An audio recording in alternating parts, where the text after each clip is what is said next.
মোহাব্বত, প্রেম। বাবা সন্তানকে মোহাব্বত করে, মোহাব্বত দেখানো যায় না। মা সন্তানকে মোহাব্বত করেন, সেটা মা ইচ্ছে করলে সন্তানকে দেখাতে পারবে না। মোহাব্বত অন্তরের একটা অবস্থার নাম, সেটা না দেখা যায় না ছোঁয়া যায়। আপনারা বুঝতে পেরেছেন আমার কথা? মোহাব্বত বোঝানোর জন্য কিছু একটা করতে হয়, যেই কাজের মাধ্যমে আপনার ভিতরে যেই মোহাব্বত আরেকজনের জন্য আপনি লালন করেন, সেই মোহাব্বত আপনার একটা কর্মের মাধ্যমে বহিঃপ্রকাশ হয়। মা সন্তানকে কোলে নিয়ে যখন চুমা দেয়, এটা মায়ের মোহাব্বতের বহিঃপ্রকাশ। চুমাটা মোহাব্বত না। আপনারা বুঝতে পেরেছেন? চুমা দিছে, সন্তানকে একেবারে আগলে ধরে চাপ দিয়ে রেখেছে, এই যে কাজটা করছে, এটা মোহাব্বত না। মোহাব্বত অন্তরের ভিতরে, এটা মোহাব্বতের একটা সিমটম, আলামত। আপনারা বুঝতে পেরেছেন? আমরা কাশতেছি না, কাশি দিচ্ছি, এই যে আপনি ঘন ঘন কাশতেছেন, কাশিটা অসুখ না, ইনফেকশনটা ভিতরে হয়েছে। এই ভিতরের ইনফেকশনের একটা চিহ্ন হচ্ছে কাশা। আপনি কাশতেছেন, অনেক বেশি গায়ের জ্বর। গায়ের জ্বর মানে আপনার তাপ বেড়ে গেছে। তাপটা অসুখ না, অসুখ ভিতরের। তাপটা হচ্ছে অসুখের মাজহার। অসুখের কি মাজহার, বহিঃপ্রকাশ। আমি মানুষ ভালো না মন্দ, সেটা আমার এখানে কোথাও লেখা নাই। কিন্তু আপনি যখন আমাকে রাস্তায় ছেড়ে দেবেন, আমার কথা, আমার চোখ, আমার হাঁটা মানুষকে জানিয়ে দেবে আমি আদৌ ভালো মানুষ কিনা। দাড়ি, টুপি, নামাজ, তাসবিহ, তাহলিল কোনো কিছু ভালো মানুষ হওয়া না। এগুলা ভালো মানুষত্বকে প্রকাশ করে ঠিক, কিন্তু এগুলা মানে ভালো মানুষ না। আপনারা বুঝতে পেরেছেন আমার কথাটা? আপনি মহব্বত করেন, আমিও মহব্বত করি, কিন্তু মুহররম মাস চলে যাচ্ছে, আপনার কোনো খবর নাই, তো আমি কেমনে বুঝবো আপনার ভিতরে মহব্বত আছে? আপনারা বুঝতে পেরেছেন? আমি আমার বাবাকে বড় মহব্বত করি, বাবা আসতেছে আর যাচ্ছে, আমার কোনো খবর নাই, কিন্তু আমি বলতেছি আমার ভিতরে মহব্বত আছে। তো এটার নাম মহব্বত নয়। মহব্বত অন্তরের অবস্থা। আমি আবার বলছি, মহব্বত অন্তরের একটা অবস্থা, সেটা কিছু কর্মের মাধ্যমে বহিঃপ্রকাশ হয়। আলে বাইতে রাসূলকে আমরা মহব্বত করি, কোনো সন্দেহ নাই। আলে বাইতে রাসূলের মহব্বত, এটা আমি মুমিন হওয়ার জন্য আবশ্যক। এটা এমন না যে এটা শিয়া সুন্নির বিষয় না, এটা ঈমানের বিষয়। এটা কিসের বিষয়? ঈমানের বিষয়। আগে মুসলমান হন, তারপরে দেখা যাবে আপনি কি। তো আলে বাইতে রাসূল এটা উম্মতে মুসলিমার কোন দলের না। আপনারা বুঝতে পেরেছেন? আপনি শিয়া আকীদায় পোষণ করেন, আপনার আকীদা আপনার সাথে, কিন্তু আপনি যদি মনে করেন আলে বাইতে রাসূলকে শুধু আমি মহব্বত করি, না, আলে বাইতে রাসূল কোন দলের না। আলে বাইতে রাসূল কুল কায়নাতের উম্মতে মুসলিমা। কেন? কোরআন কি কারো ব্যক্তিগত সম্পদ? হাদিসে রাসূল কারো ব্যক্তিগত সম্পদ? সেইভাবে আলে বাইতে রাসূলও কারো ব্যক্তিগত সম্পদ নয়। আলে বাইতে রাসূলের প্রতি মহব্বত করাটা, আমি আমার গত বক্তব্যে যেহেতু কথাগুলো বলেছি, আমরা চেষ্টা করব ওই কথাগুলো যেন আর রিপিট না হয়। তো আমি আলে বাইতে রাসূলের প্রতি মহব্বত, এটাকে আবশ্যক করে দিয়েছেন আল্লাহ কোরআনে পাকে, আমার নবী হাদিসে পাকে।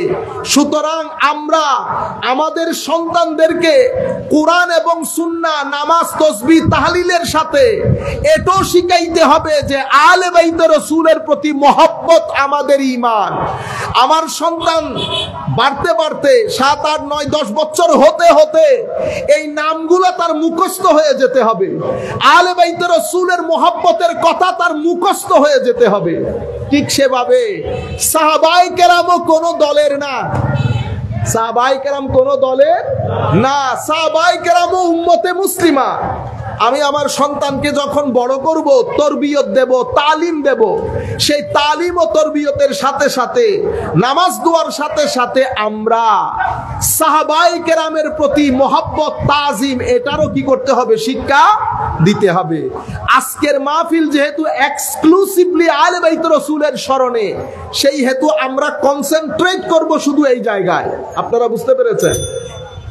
সম্মানিত উপস্থিতি, সময় আমাদের চোখের সামনে, পরিবর্তন আমাদের চোখের সামনে, আমরা কোন দিকে যাচ্ছি সেটা সবকিছু আমাদের চোখের সামনে। আমরা সবাই কিন্তু হেরে গেছি, আমরা সবাই হাল ছেড়ে দিয়েছি। আমরা মনে করছি আমাদেরকে দিয়ে আর হবে না, না আমরা হাল ছাড়বো না, আমরা শেষ নিঃশ্বাস পর্যন্ত কষ্ট করে যাব তরুণ প্রজন্মকে ট্র্যাকে আনার জন্য। আপনারা বুঝতে পেরেছেন? আমরা যদি হাল ছেড়ে দেই, যা তুর যেন মনে হেন গরগুই। প্রত্যেক মা বাবা এখন কি বলি, বা আর পারতাম না, হয়ে গেছে, এখন তোমার যা মন চাই করো, না আমরা এটা বলবো না। আমরা শেষ নিঃশ্বাস পর্যন্ত তাদের রাস্তা, গতি, ডাইরেকশন আল্লাহমুখী করার জন্য, রসুলমুখী করার জন্য, পরকালমুখী করার জন্য আমরা চেষ্টা করে যেতে হবে। কেন? কারণ জীবন আল্লাহমুখী, রসুলমুখী, কবরমুখী যদি না হয়, আপনি যদি আপনার সন্তানের উপরে কোটি কোটি টাকা ঢেলে দেন, আপনার সন্তানের জীবন কখনো সুন্দরও হবে না, স্বস্তিরও হবে না, সুখেরও হবে না, স্থিরও হবে না।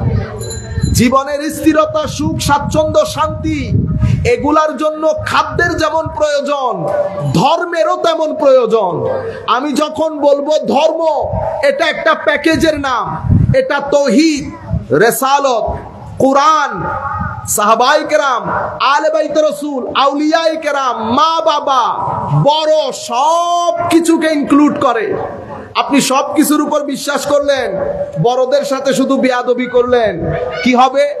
আমার নবী বলছে, যারা বড়দেরকে সম্মান করে না, ছোটদেরকে স্নেহ করে না, তারা আমার উম্মত নন। মাল্লাম ইউবাজ্জিল কাবীরানা ওয়া ইয়ারহাম সাগীরানা ফালাইসা মিন্না, আও কামা ক্বালা নবী সাল্লাল্লাহু আলাইহি ওয়াসাল্লাম। যারা বড়দেরকে সম্মান করে না, ছোটদেরকে স্নেহ করে না, তারা আমার উম্মত না। সব কিছু করলেন, আল্লাহ, রসুল, আহলে বাইত, সাহাবায়ে কেরাম, মা বাবা, বড়, সব কিছু করলেন। দোকানের মধ্যে আমি গেলে আমাকে শুধু ঠকিয়ে দেন। আপনারা বুঝতে পেরেছেন? আমার নবী কি বলছেন? যারা আমার উম্মতকে ঠকায়, যারা আমার উম্মতের সাথে ডিসেপশন করে, চিট করে, প্রতারণা করে, তারা আমার উম্মত নন। দেখছেন অবস্থা কোথায় গিয়ে ঠেকেছে? সব ঠিক আছে, কিন্তু আমি যখন আপনার কাছে পরোটা কিনতে গেলাম, আপনি সেই পরোটার তেল কিনেছেন দুনিয়ার অসম্ভব বাজে যেই তেল খাওয়ার পরে মানুষের শরীর নষ্ট হয়ে যায়। ওই তেল খাওয়ানোর পরে সোয়াদাই কারবালার মাহফিল সেজে আপনি যদি সভাপতির চেয়ারে বসে থাকেন, কোনো লাভ নাই। আমার নবী বলছে, যারা আমার উম্মতের সাথে প্রতারণা করে, তারা আমার দল। তো আমার নবী যখন আপনাকে ডিজন করবে, আমার না বলবে, কিয়ামতের ময়দানে হেন কোন মায়ের ছেলে আল্লাহ তৈরি করেন নাই যেই ব্যক্তি আপনার পাশে গিয়ে বলবে আমি আছি। আপনারা বুঝতে পেরেছেন? আমার আল্লাহর দৃষ্টি থাকবে আমার নবীর দিকে। আমার নবী যাকে যাকে ইয়েস বলবেন, সেই ব্যক্তির জন্য গ্রিন সিগন্যাল। আমার নবী যার যার ক্ষেত্রে নো বলবেন, সেই ব্যক্তির জন্য রেড সিগন্যাল। রুয়ে জমিনের মধ্যে কোন মায়ের ছেলে নাই কিয়ামতের ময়দানে আমার নবীর থেকে রেড সিগন্যাল পাওয়ার পরে আবার আরেকজন এসে গ্রিন সিগন্যাল দেবে। সেই সৃষ্টি, সেই মানুষ, সেই জাত আমার আল্লাহ সৃষ্টি করেন নাই। আমার আল্লাহ আমার নবীর দিকে চেয়ে থাকবেন। সেই জন্য আমি আপনাদেরকে বলছি, আসেন আমরা ভালো মানুষ হই। আমাদের ব্যবহার নষ্ট হয়ে গেছে, ছেলেদেরকে বলছি, মুরব্বীদেরকে না। আমাদের ব্যবহার নষ্ট হয়ে গেছে। মে তু মুখের মধ্যে দাড়ি রেখে মানুষকে গালাগালি করি, রাস্তার মধ্যে গাড়ি রেখে পুরো রাস্তা ব্লক করে দেই, মানুষ কিছু বলতে গেলে শক্তি দেখায়। আপনারা বুঝতে পেরেছেন? শুরু থেকে নিচ পর্যন্ত আমাদের ব্যবহার, আচার আচরণ, কথাবার্তা, ঘরের মধ্যে মা বাপ গরিব হয়ে গেছে, ঘরের মধ্যে মা দুনিয়া থেকে চলে যাওয়ার পরে বাবা গরিব হয়ে যাচ্ছে, বাবা দুনিয়া থেকে চলে যাওয়ার পরে মা গরিব হয়ে যাচ্ছে। কখনো বড় ছেলে, কখনো মেজো ছেলে। আমরা যেমন ফুটবল মারামারি করি, মারও ফুটবলের মতো হয়ে যায়। আল্লাহর আসমান ভেঙে পড়বে, এই কাজ করবেন না। আল্লাহর লানতের ওই সীমানার মধ্যে চলে আসবেন, এই কাজ করবেন না। আমার নবীর লানতের মধ্যে চলে আসবেন। যুবকদেরকে বলছি, জীবন দারুণ একটা জিনিস, জীবনকে উপভোগ করেন, এনজয় করেন। 4 টাকার মোবাইল দিয়ে জীবনটাকে ধ্বংস করে দিয়েন না। 5 টাকার মোবাইলের ভিতরে ঢুকে জীবনটাকে ধ্বংস করে দিয়েন না। জীবন অনেক সুন্দর, ঘাম জড়ান, ব্রেইন খরচ করেন। কখনো ছোট চিন্তা করবেন না, বড় চিন্তা করেন। আপনি তো কল্পনাও করতে পারবেন না কোথায় গিয়ে আল্লাহ আপনাকে সেট করাবে। বর্তমানে চট্টগ্রাম, বাংলাদেশে যারা বড় হয়েছে, কেউ বড় ঘর থেকে বড় হয় নাই। আমি আপনাকে গুনে গুনে বলতে পারবো, গুনে গুনে। এক ব্যক্তির সাথে কিছুদিন আগে দেখা, সেই ব্যক্তি একটা সিরামিক কোম্পানিতে দোকানে সেলসম্যানের জব করে, সে এখন সিরামিক কোম্পানির মালিক। আপনারা বুঝতে পেরেছেন? আমি আপনাদেরকে বলছি, নিজেকে কখনো ছোট মনে করবেন না। যেই হন, বুঝার চেষ্টা করেন। সকাল সকাল উঠেন, নামাজ পড়েন, ফজরের নামাজের পরে কোরআনের তিলাওয়াত করেন। জীবন বেড়ে যাবে, হায়াত বেড়ে যাবে, ভিতরে স্বস্তি আসবে, শান্তি আসবে, মাল ও দৌলতের মধ্যে বরকত হবে। আমার আল্লাহর রহমতের ফোয়ারা আপনার দিকে ধেয়ে আসবে। দেখতে দেখতে দেখবেন জীবনের মধ্যে পরিবর্তন চলে এসেছে। আপনার জীবন আর এক বাইরের আল্লাহর সৃষ্টি জীবজন্তুর জীবন আপনি করে দেখেন, আপনার সাথে কোনো ফারাক আছে কিনা। আমি যদি ঘুম থেকে 11টার সময় উঠি, ঘুম থেকে 11টার সময়, যখন আপনার মতো ছেলে 7টা থেকে কাজ করে 2000 টাকা ইনকাম করে ফেলছে, আপনি উঠলেন 11টার দিকে। বাবা চলে গেছে, বেচারা বুড়ো মানুষ 8টার সময় উঠে। আমি যদি পারতাম আপনাদেরকে কান ধরে ঘর থেকে বের করে দিতাম। আপনারা বুঝতে পেরেছেন? কথা খুব কঠিন করে বলতেছি, আমি বলার হক রাখি, যেহেতু আমি আপনাদেরকে মহব্বত করি এবং আমার আল্লাহ সাক্ষী আমি মহব্বত করি, আমি মহব্বত করি। সেই জন্য বলতেছি, বড়দেরকে না বেটা, আমার বয়সে, আমার ছোট বয়সে যাদের কান ধরতে পারবো। সম্মানিত উপস্থিতি, আমি আপনাদেরকে বলতে চাচ্ছি, আপনি অপরিসীম শক্তির। আল্লামা ইকবাল কি বলেছে জানেন? আল্লামা ইকবাল বলছে, মাওলা, যে আগুন তুমি আমার বুকের ভিতরে দিয়েছো, আল্লাহ তুমি আমাকে জবান দান করো, আমি যেন আমার নবীর উম্মতের যুবকের, প্রত্যেক যুবকের অন্তরে অন্তরে আমি যেন এই আগুন ধরিয়ে দিতে পারি, আমি যেন এই আগুন ধরিয়ে দিতে পারি। কে কোন সময় উঠে যাবে, কে কোন সময় পড়ে যাবে, কেউ জানে না। বর্তমান ফেসবুকের ভিতরে, ফেসবুক সমস্ত নষ্টামির মূল হয়ে দাঁড়িয়েছে। আমি কি ছেড়ে দিতে পারবো? আমি আপনাদেরকে কখনো ছেড়ে দিতে বলছি না। ব্যবহার করেন, কিন্তু আপনি কি ওইটার উপর মারা যাবেন?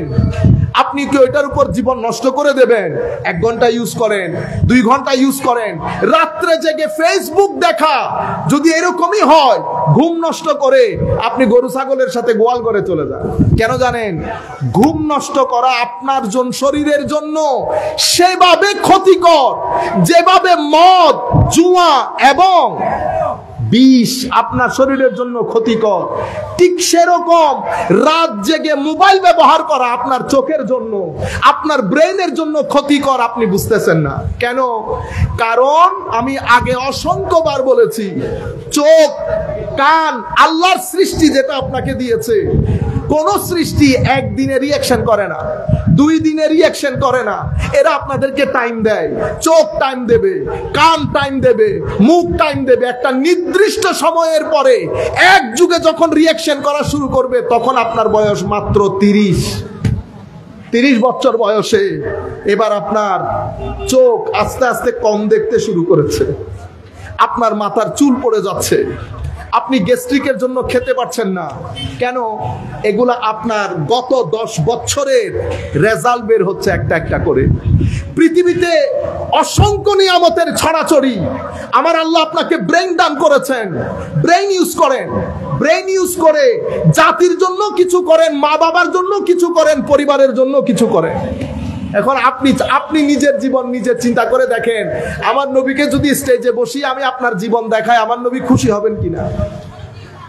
আমাদের নবী, আমার আল্লাহ আপনাকে শিখিয়ে দিচ্ছে সকাল সকাল উঠে যেতে।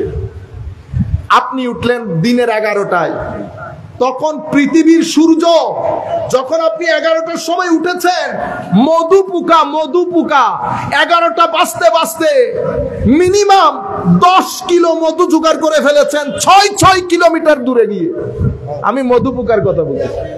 সূরা নাহালের মধ্যে যদি পবিত্র কোরআনের সূরা নাহাল যদি পড়েন, আপনারা দেখবেন আল্লাহ পুরা জিনিসটা বর্ণনা দিয়েছেন। মানে আমি 11টার সময় যখন উঠেছি, মধু পোকা 1 গ্যালন মধু সংগ্রহ করে ফেলেছে।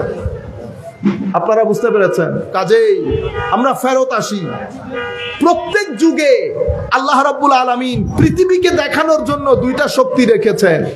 কেউ ফেরাউনের নাম করেন, এখন ফেরাউনের প্রশংসা কেউ করি আমরা, কেউ অ্যাপ্রিসিয়েট করে না। কেন? কারণ ফেরাউন আলামত হয়ে গেছে কিসের? আলস্যের, মারামারির, দাঙ্গা হাঙ্গামার, জুলমের, করাপশনের। এটার আলামত হচ্ছে ফেরাউন। কেউ করাপশন করলে আমরা কি বলি? আস্তাকটা ফেরাউন।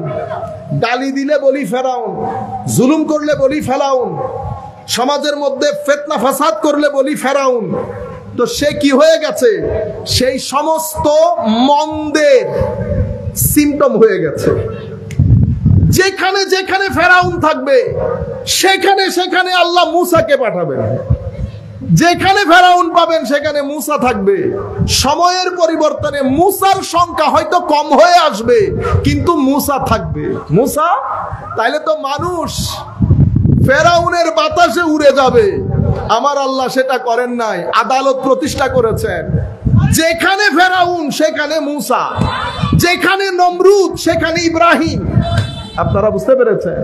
যেখানে ইয়াজিদ সেখানে হুসাইন, যেখানে ইয়াজিদ সেখানে হুসাইন। ইয়াজিদের উপর ছেড়ে দেয় নাই। আমাদের এখানে আল্লামা ইকবাল চমৎকার একটা কথা বলেছেন, को खालिक से यानी मोहब्बत खालिक से भी, शैतान से याराना भी। मोहब्बत खालिक से भी, शैतान से याराना भी। ये बता हशर में अकीदत का सेला किससे मांगेगा? मोहब्बत कातिल से भी, मकतूल से हमदर्दी भी।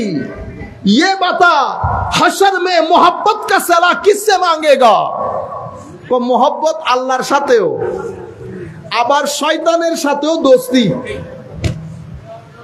मोहब्बत खालिक से भी, मखलूक से, शैतान से याराना भी। শয়তানের সাথে আবার বন্ধুত্ব আছে।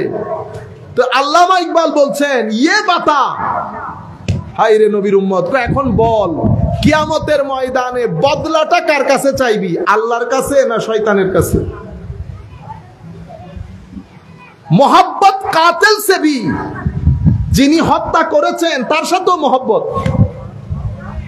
মকতুল সে হামদর্দি ভি, যাকে কতল করা হয়েছে তার সাথেও কেমন একটা ভাব, সফটনেস। আল্লামা ইকবাল বলছেন, ইয়ে বাতা হাশর মে মোহাব্বত কা সেলা কিসসে মাঙ্গেগা? কিয়ামতের ময়দানে এই মোহাব্বতের প্রতিদান তুমি কার কাছে চাইবা? যিনি হত্যা করেছেন তার সাথে, না যিনি হত্যা হয়েছেন তার সাথে?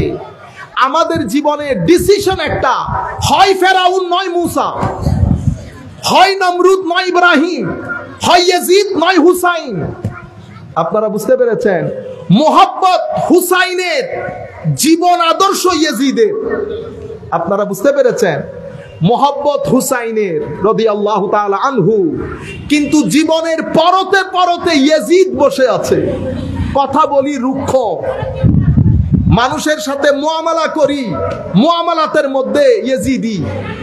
টাকা দেব বলে দেই না, ধার নিয়েছি আর কোনো খবর নাই। আপনার কাছে গিয়েছি, আমাকে ওষুধ দেবেন, আপনি বাজার থেকে 10 নম্বরই ওষুধ নিয়ে এসেছেন। আপনি জমজমের পানি উপরে জমজম লিখে কূপের কানি মানুষকে খাওয়াইতেছেন। আপনার দাড়ি লম্বা, আপনি আল্লাহর রাস্তায় খরচ করেন। আপনি বুঝেন আল্লাহর রাস্তা কোনটা? আপনি চোরের মাল, চুরির মাল এনে আল্লাহর রাস্তায় খরচ। এখন একটা দোয়া করব, এই দোয়াতে আপনারা আমিন বলবেন। গতকালকেও করেছি, আমি চিন্তা করতেছি আল্লাহ যদি তৌফিক দান করেন এই 10 দিন করবো এই দোয়া।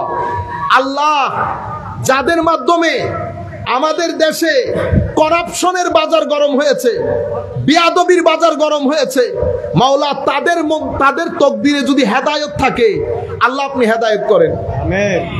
আর যদি তকদিরে হেদায়েত না থাকে মাওলা তুলে সমুদ্রে নিক্ষেপ করেন। আমিন। যেন আমাদের তরুণ প্রজন্ম ট্র্যাকের মধ্যে চলে আসে। এটা অসম্ভব সুন্দর একটা দেশ, আমাদের দেশ অসম্ভব সুন্দর একটা দেশ।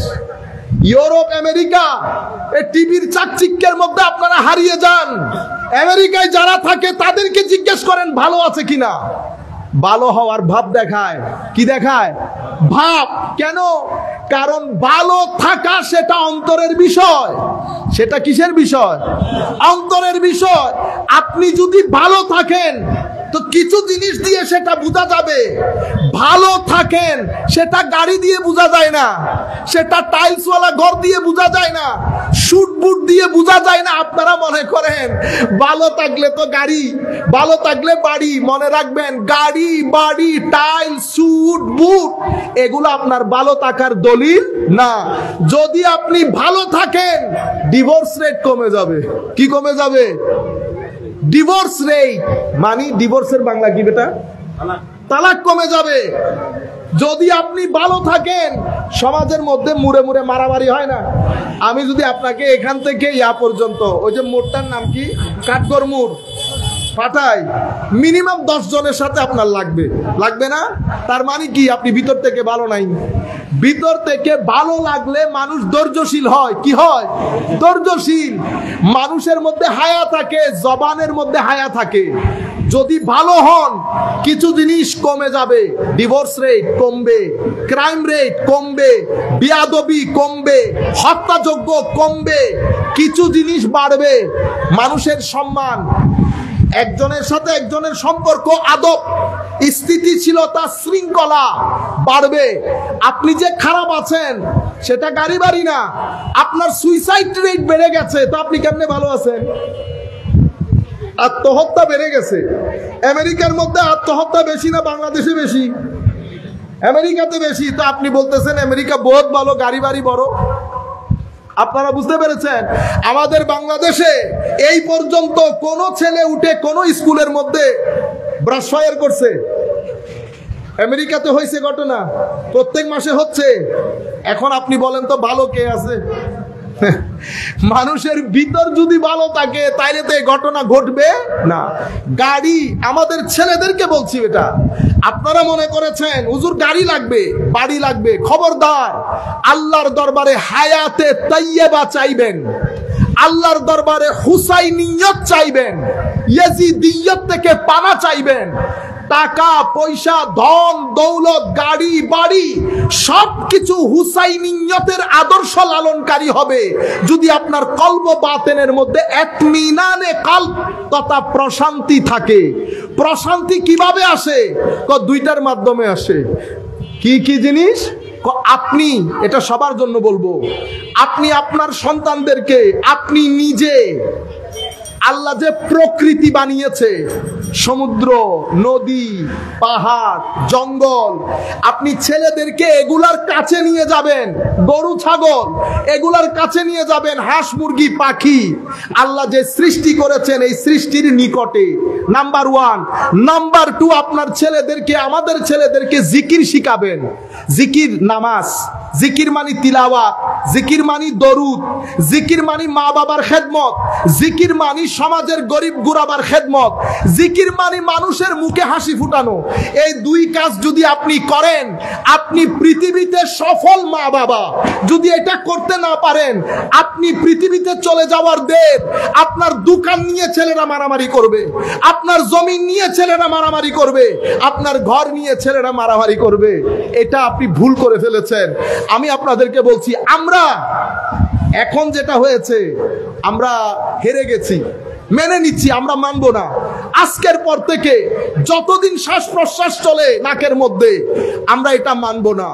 আল্লাহ যে উদ্দেশ্যে আমাদেরকে বানিয়েছে, যতক্ষণ এই উদ্দেশ্যের এহসাস, অনুভূতি, অনুভব আমার ছেলেদের মধ্যে, তরুণ প্রজন্মের মধ্যে দিয়ে যেতে না পারবো, ততক্ষণ পর্যন্ত আমি আল্লাহর দরবারে দোয়া করব এবং চেষ্টা প্রচেষ্টা করব।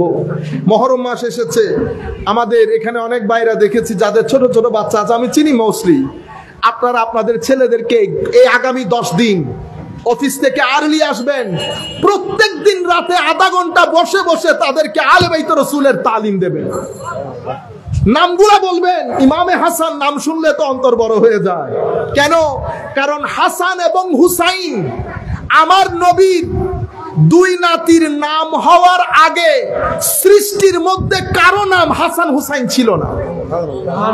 আমার নবীকে জিজ্ঞেস করা হলে আমার নবী বলেছেন এগুলা বেহেশতি নাম। এই জন্য হাসান বললেই কেমন করে উঠে না, হুসাইন বললেই কেমন করে উঠে। ফাতেমা নরমাল একটা নাম না, নরমাল নাম। কত সুন্দর সুন্দর আপনারা তো রাখেন, সিনতিয়া, বিনতিয়া, নাম সব সুন্দর বেটা। আপনারা কেউ আবার সিনতিয়ার বাবা রেগে যাবে, সব নাম সুন্দর, কিন্তু বেটা এমন নাম রাখবেন কিয়ামতের ময়দানে যখন ডাক পড়বে আমার নবীও যেন খুশি হয়, আমার নবীও যেন খুশি হয়। যেমন হাজেরা রাখলেন, সারা রাখলেন, আমার নবী তো জানেন হাজেরা কার নাম, সারা কার নাম। আমার নবী একটু হলেও চোখ খুলে তাকাবেন, দেখি সারা কার নাম।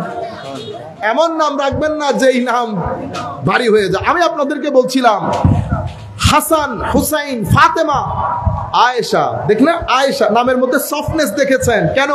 আমার নবী হযরত আয়েশাকে অনেক মহব্বত করতেন, অনেক মহব্বত করতেন। আয়েশা বললে কেমন, অথচ নরমাল নাম। আপনি 100 বছর শুনতেছেন আয়েশা, তবুও কেন যেন আয়েশা কেমন লাগে। আপনারা বুঝতে পেরেছেন? সফিয়া, খাদিজা, নামগুলার ভিতরেই কেন কেমন কেমন কি যেন লুকিয়ে আছে।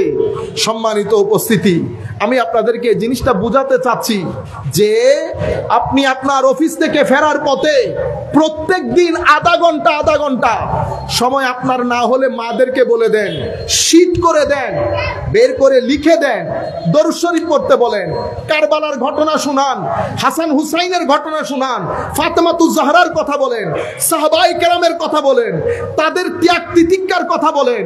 তারা 23 বছর আমার নবীর সুখে দুঃখে, তারা গরমের মধ্যে, শরতের মধ্যে, বৃষ্টির মধ্যে কিভাবে আমার নবীর সাথে লেগেছিল।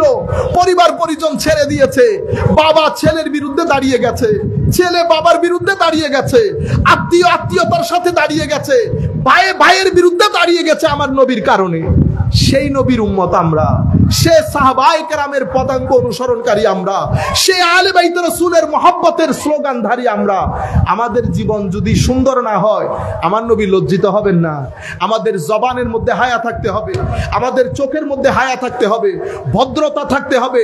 ভদ্রতা, নম্রতা, এগুলো শিখার জন্য বিশ্ববিদ্যালয়ে যাইতে হয়, কলেজে যাইতে হয়। এটার জন্য কি আপনি বলবেন আমি রিক্সা চালাই এই জন্য আমি জানি না ভদ্রতা কি? এটা একটা কথা হইল? রিক্সা চালান, ট্যাক্সি চালান, কি করেন, আপনার কাজের সাথে এগুলার কোনো সম্পর্ক নাই। ঘরের মধ্যে সভ্যতা গড়ে তুলেন। কোন ঘরের মধ্যে, কোন ঝুপড়ির মধ্যে, কোন মাটির ঘরের মধ্যে আপনি থাকেন, ডাজন্ট ম্যাটার। সভ্যতা গড়ে তুলেন, তুই তুকারি ছেড়ে দেন, ছেলেদেরকে বড় হতে দেন, তাদের ভিতরে বড় হওয়ার ইন্সপিরেশনটা জাগিয়ে দেন। আপনি দেখবেন কোন জায়গার কে উঠে। আমাদের পূর্বের প্রেসিডেন্ট কে ছিলেন? কে ছিলেন ভুলে গেছেন? আব্দুল হামিদ সাহেবকে ভুলে গেছেন? প্রেসিডেন্ট ছিলেন না? প্রেসিডেন্টের বাড়ি কোথায় জানেন? কোথায়? মিঠামাইন না? মিঠামাইনে কেউ গেছেন এখানে? হ্যাঁ, মাশাআল্লাহ। ওই মিঠামাইন মানে বুঝুন না, মানে নারানো হয় না একবারে অজ ফারাগা। আর ওনারা তো শহরের মানুষ না, একেবারে অজপাড়াগা, যেখানে মানুষ মারা গেলে কবর দেওয়ার মাটি থাকতো না পানির জন্য। আপনি মানুষের জীবনগুলা দেখার চেষ্টা করেন, তাইলে বুঝবেন আল্লাহ আপনাকে কোন নিয়ামতের মধ্যে রেখেছেন। সেই জায়গা থেকে উঠে এসে ওনার আশপাশের লোক, উনি, ওনার মা বাবা কখনো বুঝতে পেরেছে উনি বাংলাদেশের প্রেসিডেন্ট হবেন? আমাদের এখান থেকে আগামী 15 বছরের মধ্যে কেউ বাংলাদেশের বড় হবে না, আমি বলতে পারবো। কেউ বলতে পারে না। আমার ভাইয়েরা, নিয়ত ঠিক রাখেন, সৎ থাকেন, চেষ্টা করেন, ঘাম জড়ান, ঘাম জড়ানো বাদে টাকা পকেটে ঢুকাতে চেষ্টা করবেন না। টাকা ওইটা নেবেন যেটার পেছনে ঘাম জড়বে। ঘাম জড়ানো ছাড়া উইতেতুন 10 লাখ, উইতেতুন 15 লাখ, অনেক গাড়ি চলে ডুডুরি মারে ইত্যাদি গুন্দে ইন 5 বছর 10 বছরও এগুলা দেখা হয়ে গেছে। ধোকার মধ্যে আছি আমরা, ধোকার মধ্যে। আমরা বলি না অমুক অনেক টাকা। আমার নবী যে সিস্টেম করে দিয়েছেন, আমার নবী বলেন নাই ইংল্যান্ড আমেরিকার লোকের ভিতরে শান্তি নাই কেন? পারিবারিক অবস্থা, বিয়ে, কোনো কিছু নাই। 16 বছর হয়ে গেলে ছেলে জানে না বাবা কোথায় থাকে, বাবা জানে না ছেলে কোথায় থাকে, ছেলে জানে না মা কার সাথে। জীবন না অনেক খালি শুট বুট হিন্দি আড়ি লইব না, এটা জীবন। কেন এই অবস্থায় পড়েছেন? আমি তখন একটা জায়গায় জব করতাম, তো আমার ঊর্ধ্বতন কর্মকর্তা আমাকে জিজ্ঞেস করতেছেন এখানে এই অবস্থা হলো কেন? আল্লাহ তোমাকে আমার নবীর একটা হাদিস শোনাই। হাদিস মানে গিয়ে লম্বা কথা। আমি তাকে বললাম আরেকজনের সম্পদ নিজের দেশের মধ্যে এনে বাইরে সুফি সাধক সেজেছেন, সেই কারণে এই দশা। আপনি বুঝতে পেরেছেন? আপনি ইংল্যান্ড সাজিয়েছেন, টাকা কিন্তু আপনার না, টাকা আমার। আমার ঘাম জড়ানো পয়সা, কৃষকের ঘাম জড়ানো পয়সা এখানে মারামারি লাগিয়ে দিয়ে আমাদের কতগুলা বাজে লোকের মাধ্যমে আপনি এই টাকাটা ইংল্যান্ডে নিয়ে গেছেন। ঠেলা বুঝেন এবার। 50 বছরও যেতে পারে নাই, পারিবারিক অবস্থা ভেঙে গেছে।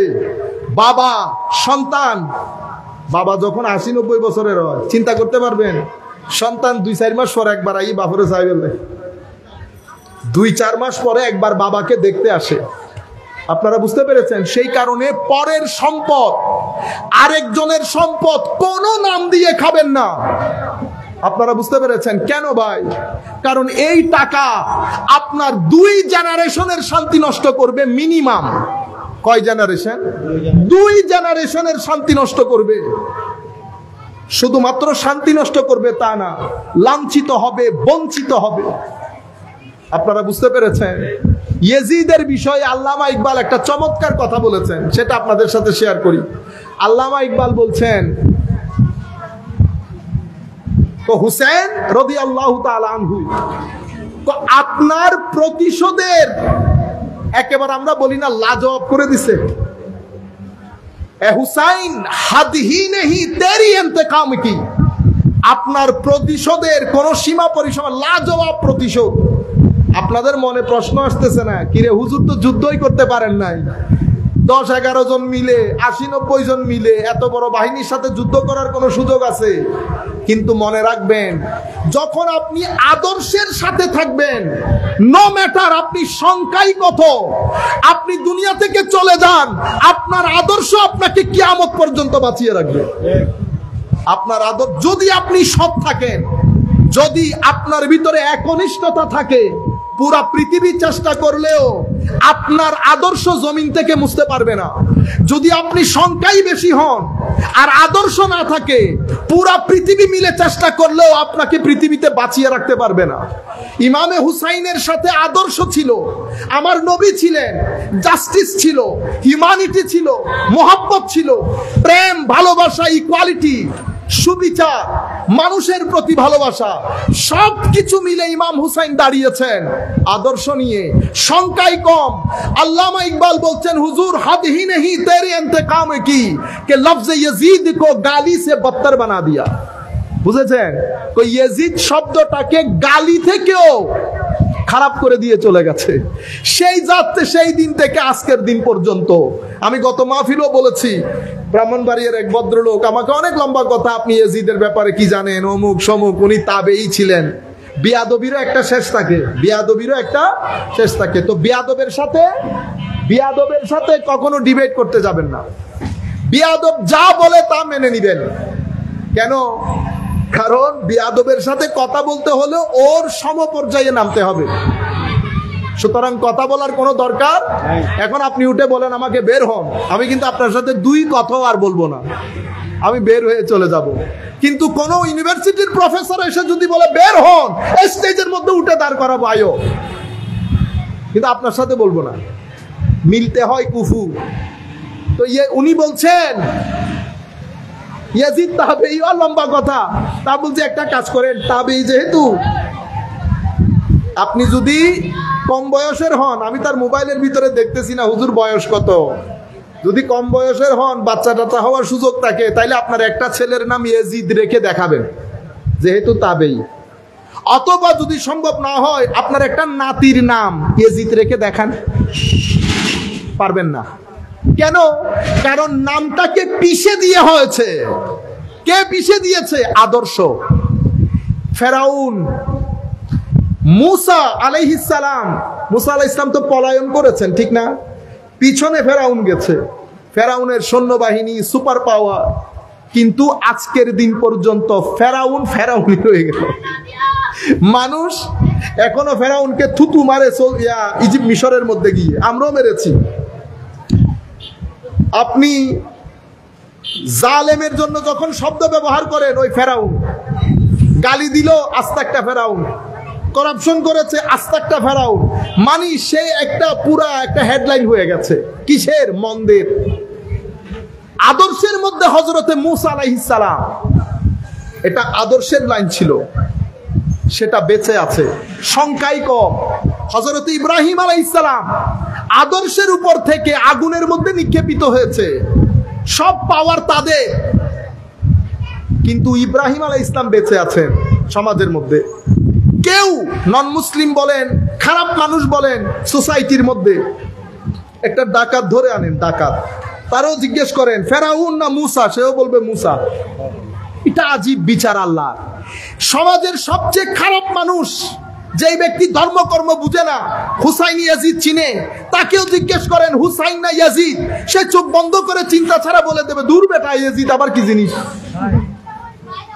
এবং সেটা এমন ভাবে ধুয়ে মুছে সারকার হয়ে গেছে, অর্ধ পৃথিবী শাসন করেছে, কিন্তু পৃথিবীবাসী জানে না তার কবর কোথায়। পৃথিবীবাসী জানে না তার কবর কোথায়। সুতরাং আমি ছেলেদেরকে বলছি, আমার ছোট ভাইয়েরা, বেটা আদর্শ, সততা, চেষ্টা প্রচেষ্টা, সাহস, ভদ্রতা, নম্রতা, এগুলা হচ্ছে আমাদের আচরণ।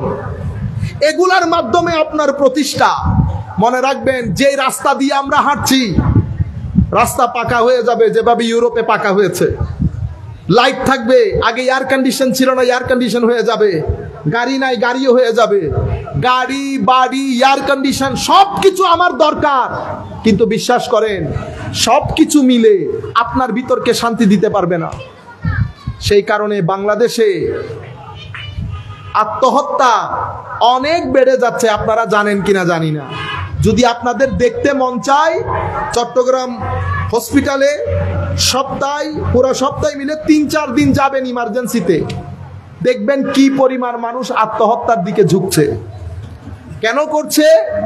আপনার অতি মাত্রায় মোবাইল নির্ভরতা, আপনি অতি মাত্রায় আর্টিফিশিয়াল হয়ে যাচ্ছেন। আপনি যখন এই বিল্ডিং, এই গাড়ি বাড়ি, ভূ এগুলার ভিতরে থাকবেন, আপনার যে ফিতরত দিয়ে আল্লাহ আপনাকে তৈরি করেছেন, এটাকে বলে ফিতরাতুল্লাহ আল্লাতী ফাতারান নাস আলাইহা। এটাকে আমরা বলি primordial nature of human being, যেটা যেই অবস্থাতে আল্লাহ আপনাকে বানিয়েছেন। আমি যদি আপনাকে এখন পাহাড়ে নিয়ে যাই, দেখবেন আপনার ভিতর, আপনার আসতে ইচ্ছে করবে না। আপনি দেখবেন বেশি কথা বলতেছেন। কেন? কারণ মাছ যেমন পানির ভিতরে লাফালাফি শুরু করে, ঠিক না? বাঘ চিনেন? বাঘ, সিংহ কি পরিমাণ শক্তিশালী দেখছেন, কিন্তু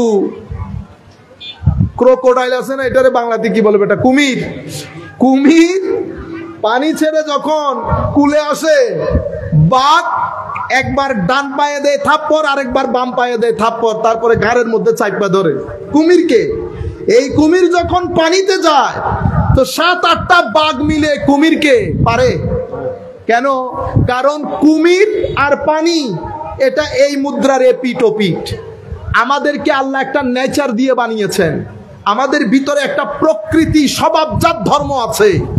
পানি, সমুদ্র, জঙ্গল, সৃষ্টি, এগুলা যখন আমরা দেখি, আমাদের ভিতরে অটোমেটিক্যালি একটা ভালো লাগা আসে। আপনারা একটা কথা বললে আপনারা জানেন ইন্টারেস্টিং, আপনারা হয়তো এটা খেয়াল করেন নাই, কুরবানির 4 দিন আগে আপনারা গরু কিনেন, ঠিক না? আপনার যেই ছেলে, আপনি তারা সারাদিন ডিয়াইলেও গরুর পিছনে যাবে না, কিন্তু সে এই কুরবানির গরু নিয়ে 4-5 দিন ঘরে আসছে। আর আপনারা জানেন ওই 5-6 দিন বাংলাদেশের ক্রাইম রেট অনেক নিচে চলে গেছে। কিসের কারণে? কুরবানির গরুর কারণে। কুরবানির গরুর কারণে আপনার দেশের ক্রাইম রেট, আত্মহত্যার রেট ওই 4-5 দিন নিচে চলে গেছে। কারণ আল্লাহ আমাদেরকে বানিয়েছেন ওভাবে। এবং ওই অবস্থায় যখন আপনি নামাজ দোয়া পড়বেন, আপনি আমার ওই বাপদাদাদের মতো আসল মানুষে রূপান্তরিত হবেন। তখন আপনার ভিতরে নাই ভাব আসবে না, তাওয়াক্কুল থাকবে, ইয়াকিন থাকবে। আমার বাপদাদাদের যেমন ছিল, আপনি আমি সবাই মিলে সেই চেষ্টা করতে হবে। দয়া করে ছেলেদেরকে একটু পৃথিবী দেখান, অন্তত সি বিচে নিয়ে গিয়ে তাদেরকে জাহাজ আর পানি দেখান। চোখ যখন পানি দেখবে, ভিতরের মধ্যে একটা আত্রিন, ভিতরের মধ্যে কেমন কেমন একটা ভাব দেখবেন, তাই সে ফ্রেশ হয়ে গেছে। এইভাবে আল্লাহ আমাদেরকে সৃষ্টি করেছেন। এই জন্য আমার নবী বলছেন, কুল সিরু ফিল আরদ, পৃথিবীর মধ্যে সায়ের করো, সফর করো। সাহাবায়ে কেরাম করেছেন, সলফে সালেহিনে উম্মত, সফরের মধ্যে জীবন অতিবাহিত করে দিয়েছেন। আপনারা বুঝতে পেরেছেন? আল্লাহ রাব্বুল আলামিন আমাদের হামি ও নাসির হোক। অনেকে প্রশ্ন করেন, হুজুর আমার মা আর বউ পড়তেছে না মারামারি। আমি আপনাদেরকে একটা ছোট্ট ডোজ, কিছু করিয়েন না, 2 জনকে নিয়ে এখন সুনামগঞ্জে চতুর্দিকে পানি, হাওরের পানি আর কি, 2-4 দিন থাকতে পারবেন, তেমন টাকা পয়সা খরচ হয় না। আপনি 2 জনকে নিয়ে সেখানে যান, 3 দিন রাখেন, 3 দিন পরে দেখবেন 1 মাস শান্তিতে থাকবেন। আমি আপনাদেরকে গ্যারান্টির সাথে বলতেছি। এটা পৃথিবী, আমরা একসাথে থাকতে থাকতে বাচ্চারা পর্যন্ত, একটা ছেলে আইসা বলতেছে, হুজুর বাচ্চা খালি কাঁদে, একটা ফু দেন। তো আল্লাহ মিন্না আলিল্লাহ, সব ফু দিয়ে হয়ে গেলে তো আর ডাক্তার ইঞ্জিনিয়ার লাগতো না। আপনি আপনার ছেলেকে নিয়ে বের হন বাইরে, তার একটু দুনিয়া দেখান। এই 3000, 5000, 700-800 স্কোয়ার ফিটের ঘর একটার ভিতরে তারে ঢুকাইছেন, আপনি আর বের হচ্ছেন, ভিতরে ঢুকতেছেন, তারা তো বের হচ্ছে না। আগে তো ঘর বাড়ি, আমরা বাড়িতে থাকতাম, মাঝখানে উঠোন, একজনের ঘরে আরেকজন, সেজন্য বুঝতে পারেন নাই। এখন তো আপনি মানসিক রোগী হয়ে যাচ্ছেন। তো ছেলেকে যখন আপনি বের করবেন, তাকে প্রকৃতি দেখাবেন, পক্ষী দেখবে, পাখি দেখেন। বাচ্চারা যখন পাখি দেখে কেমন করে, এক পাখির কথা আপনাকে আধা ঘন্টা শোনাবে, বাবা পাখি, বাবা পাখি। আল্লাহ তাদেরকে বানিয়েছেন এইভাবে করে। আপনি পাখির ক্ষুধা, তাকে টিভিতে ওই সমস্ত জিনিস দেখায়, পাখির ক্ষুধা মিটাইতে পারবেন না। আপনারা বলেন না, হুজুর রাস্তাঘাটে ছেলে যেগুলা হয়, সেই ছেলেগুলা এরকম হয়, আমাদেরগুলো এরকম কেন? তারা প্রকৃতির সাথে মিলেমিশে বড় হয়।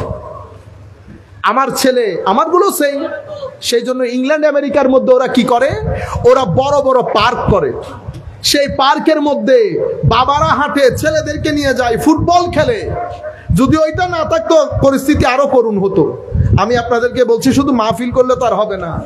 আমি চাচ্ছিলাম মাহফিলের মধ্যে উলামায়ে কেরাম আমাদের সামগ্রিক সমস্যাগুলোর কথা তুলে ধরুন। আমাদের সমস্যার কোনো ঠিকানা নাই। আমাদের ছেলেগুলা ডিপ্রেশনে পড়ে যাচ্ছে, মদ, জুয়া, অসামাজিক কার্যকলাপে লিপ্ত হচ্ছে। আমি কোনো কিছুই মেনশন করি না মাহফিলগুলাতে। আমি শুধু অমুক এটা বলছে, সমুক এটা বলছে, ঠিক কিনা বলেন, আরেকজন কাফের হয়ে গেছে। ইয়া আল্লাহ, আপনারা বুঝতে পেরেছেন? আল্লাহ রাব্বুল আলামিন আমাদের হামি ও নাসির হোক। মনে রাখবেন, আমার জন্য আমার সবচেয়ে বড় সম্পদ কি? আপনি যদি মনে করেন আমার টাকা পয়সা, আমি বলবো না। আমার ঘর বাড়ি না, আমার সন্তান আমার সবচেয়ে বড় সম্পদ। যেহেতু আমার সন্তান আমার সবচেয়ে বড় সম্পদ, আমি সবচেয়ে বেশি সময় দিতে হবে আমার সন্তানকে। সন্তানদেরকে কোরআন শিখান, আল্লাহর ওয়াস্তে কোরআন শিখান। প্রত্যেক দিন সন্তানদের কোরআন পড়াটা পারফেক্ট একদম ওয়াজিব করে দেন। এখন আপনি যদি নিজে না পড়েন, সেটা আপনি করতে পারবেন না। আপনি কোরআন শরীফ পড়েন, অন্তত কোরআন শরীফকে দেখেন। আমার ভাইয়েরা, এই যুগে অনেক অনেক অনেক জরুরি। আপনি টাকা ইনকাম যেভাবে করছেন কষ্ট করে, এই টাকা আপনার শরীরের চাহিদা মিটাবে, মনের ক্ষুধা মিটাবে না। মনের ক্ষুধা মিটাই মাজারের জিয়ারত, মনের ক্ষুধা মিটাবে এই মাহফিল, মনের ক্ষুধা মিটাবে মা বাবার সাথে বসে মা বাবাকে দেখে থাকা। আপনারা বুঝতে পেরেছেন?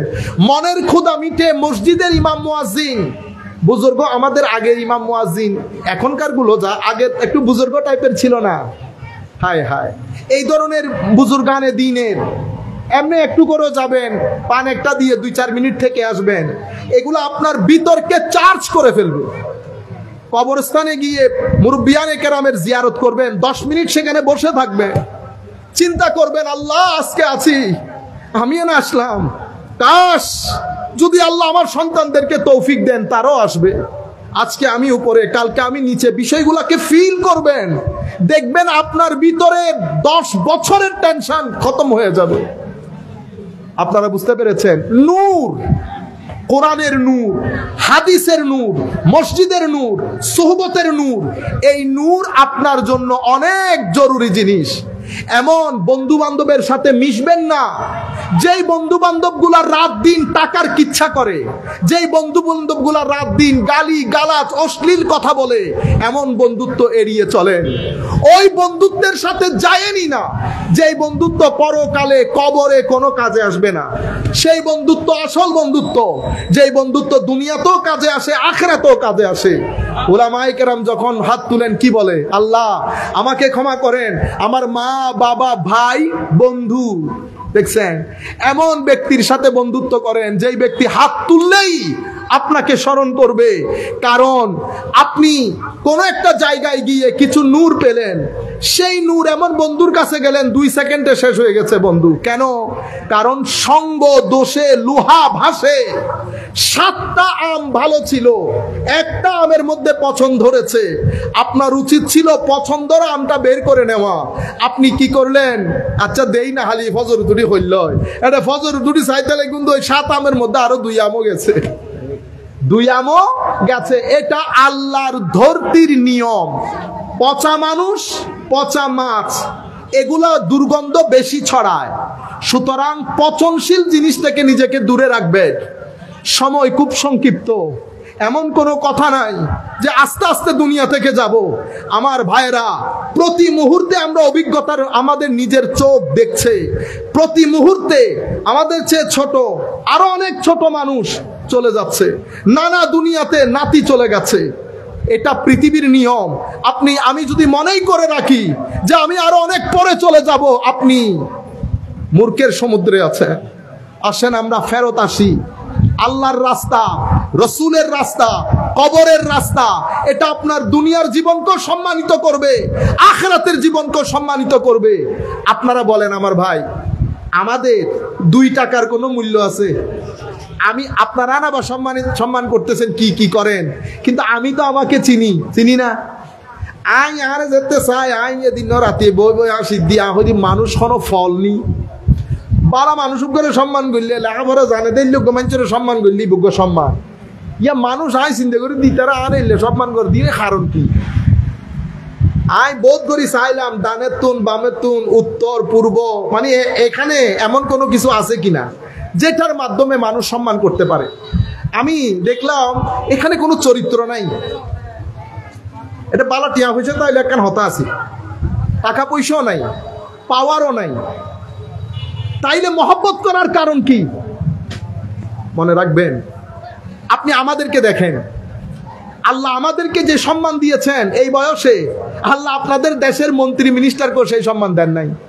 মন্ত্রী, আজকের মন্ত্রী, কালকে আমার নিজের চোখে দেখা বড় বলিষ্ঠ প্রভাবশালী মন্ত্রী, মন্ত্রিত্ব যাওয়ার পরে এয়ারপোর্ট থেকে যখন বের হচ্ছে পিছনে একজন মানুষও নাই। আর আমরা যখন এয়ারপোর্ট থেকে বের হচ্ছি, পিছনেও মানুষ, সামনেও মানুষ। আমরা তো ভিআইপি না, আমরা কখনো চেষ্টাও করি না ভিআইপি রাস্তা দিয়ে বের হতে, কিন্তু আজকের দিন পর্যন্ত আমাদেরকে সাধারণ ওই রাস্তা দিয়ে আসতে হয় না, মানুষই টেনে। হুজুর ওই দিন বলতেছিলাম, দূর আমি ভিআইপি না তো আমার এখানে আসতে দেন। হুজুর আপনি ভিআইপি না হলে ভিআইপি কে? এগুলো ওই দেশের কর্মকর্তা। এই সম্মান কি কারণে? আমি ডান বাম উত্তর দক্ষিণ দেখলাম, কোনো উত্তর পাই নাই। পরে সোনার মদিনার দিকে তাকিয়ে বললাম, ইয়া রাসূলুল্লাহ সব আপকি বাহারে, সব আমার নবীর ফিউজা। সেই জন্য বলছি আল্লাহ,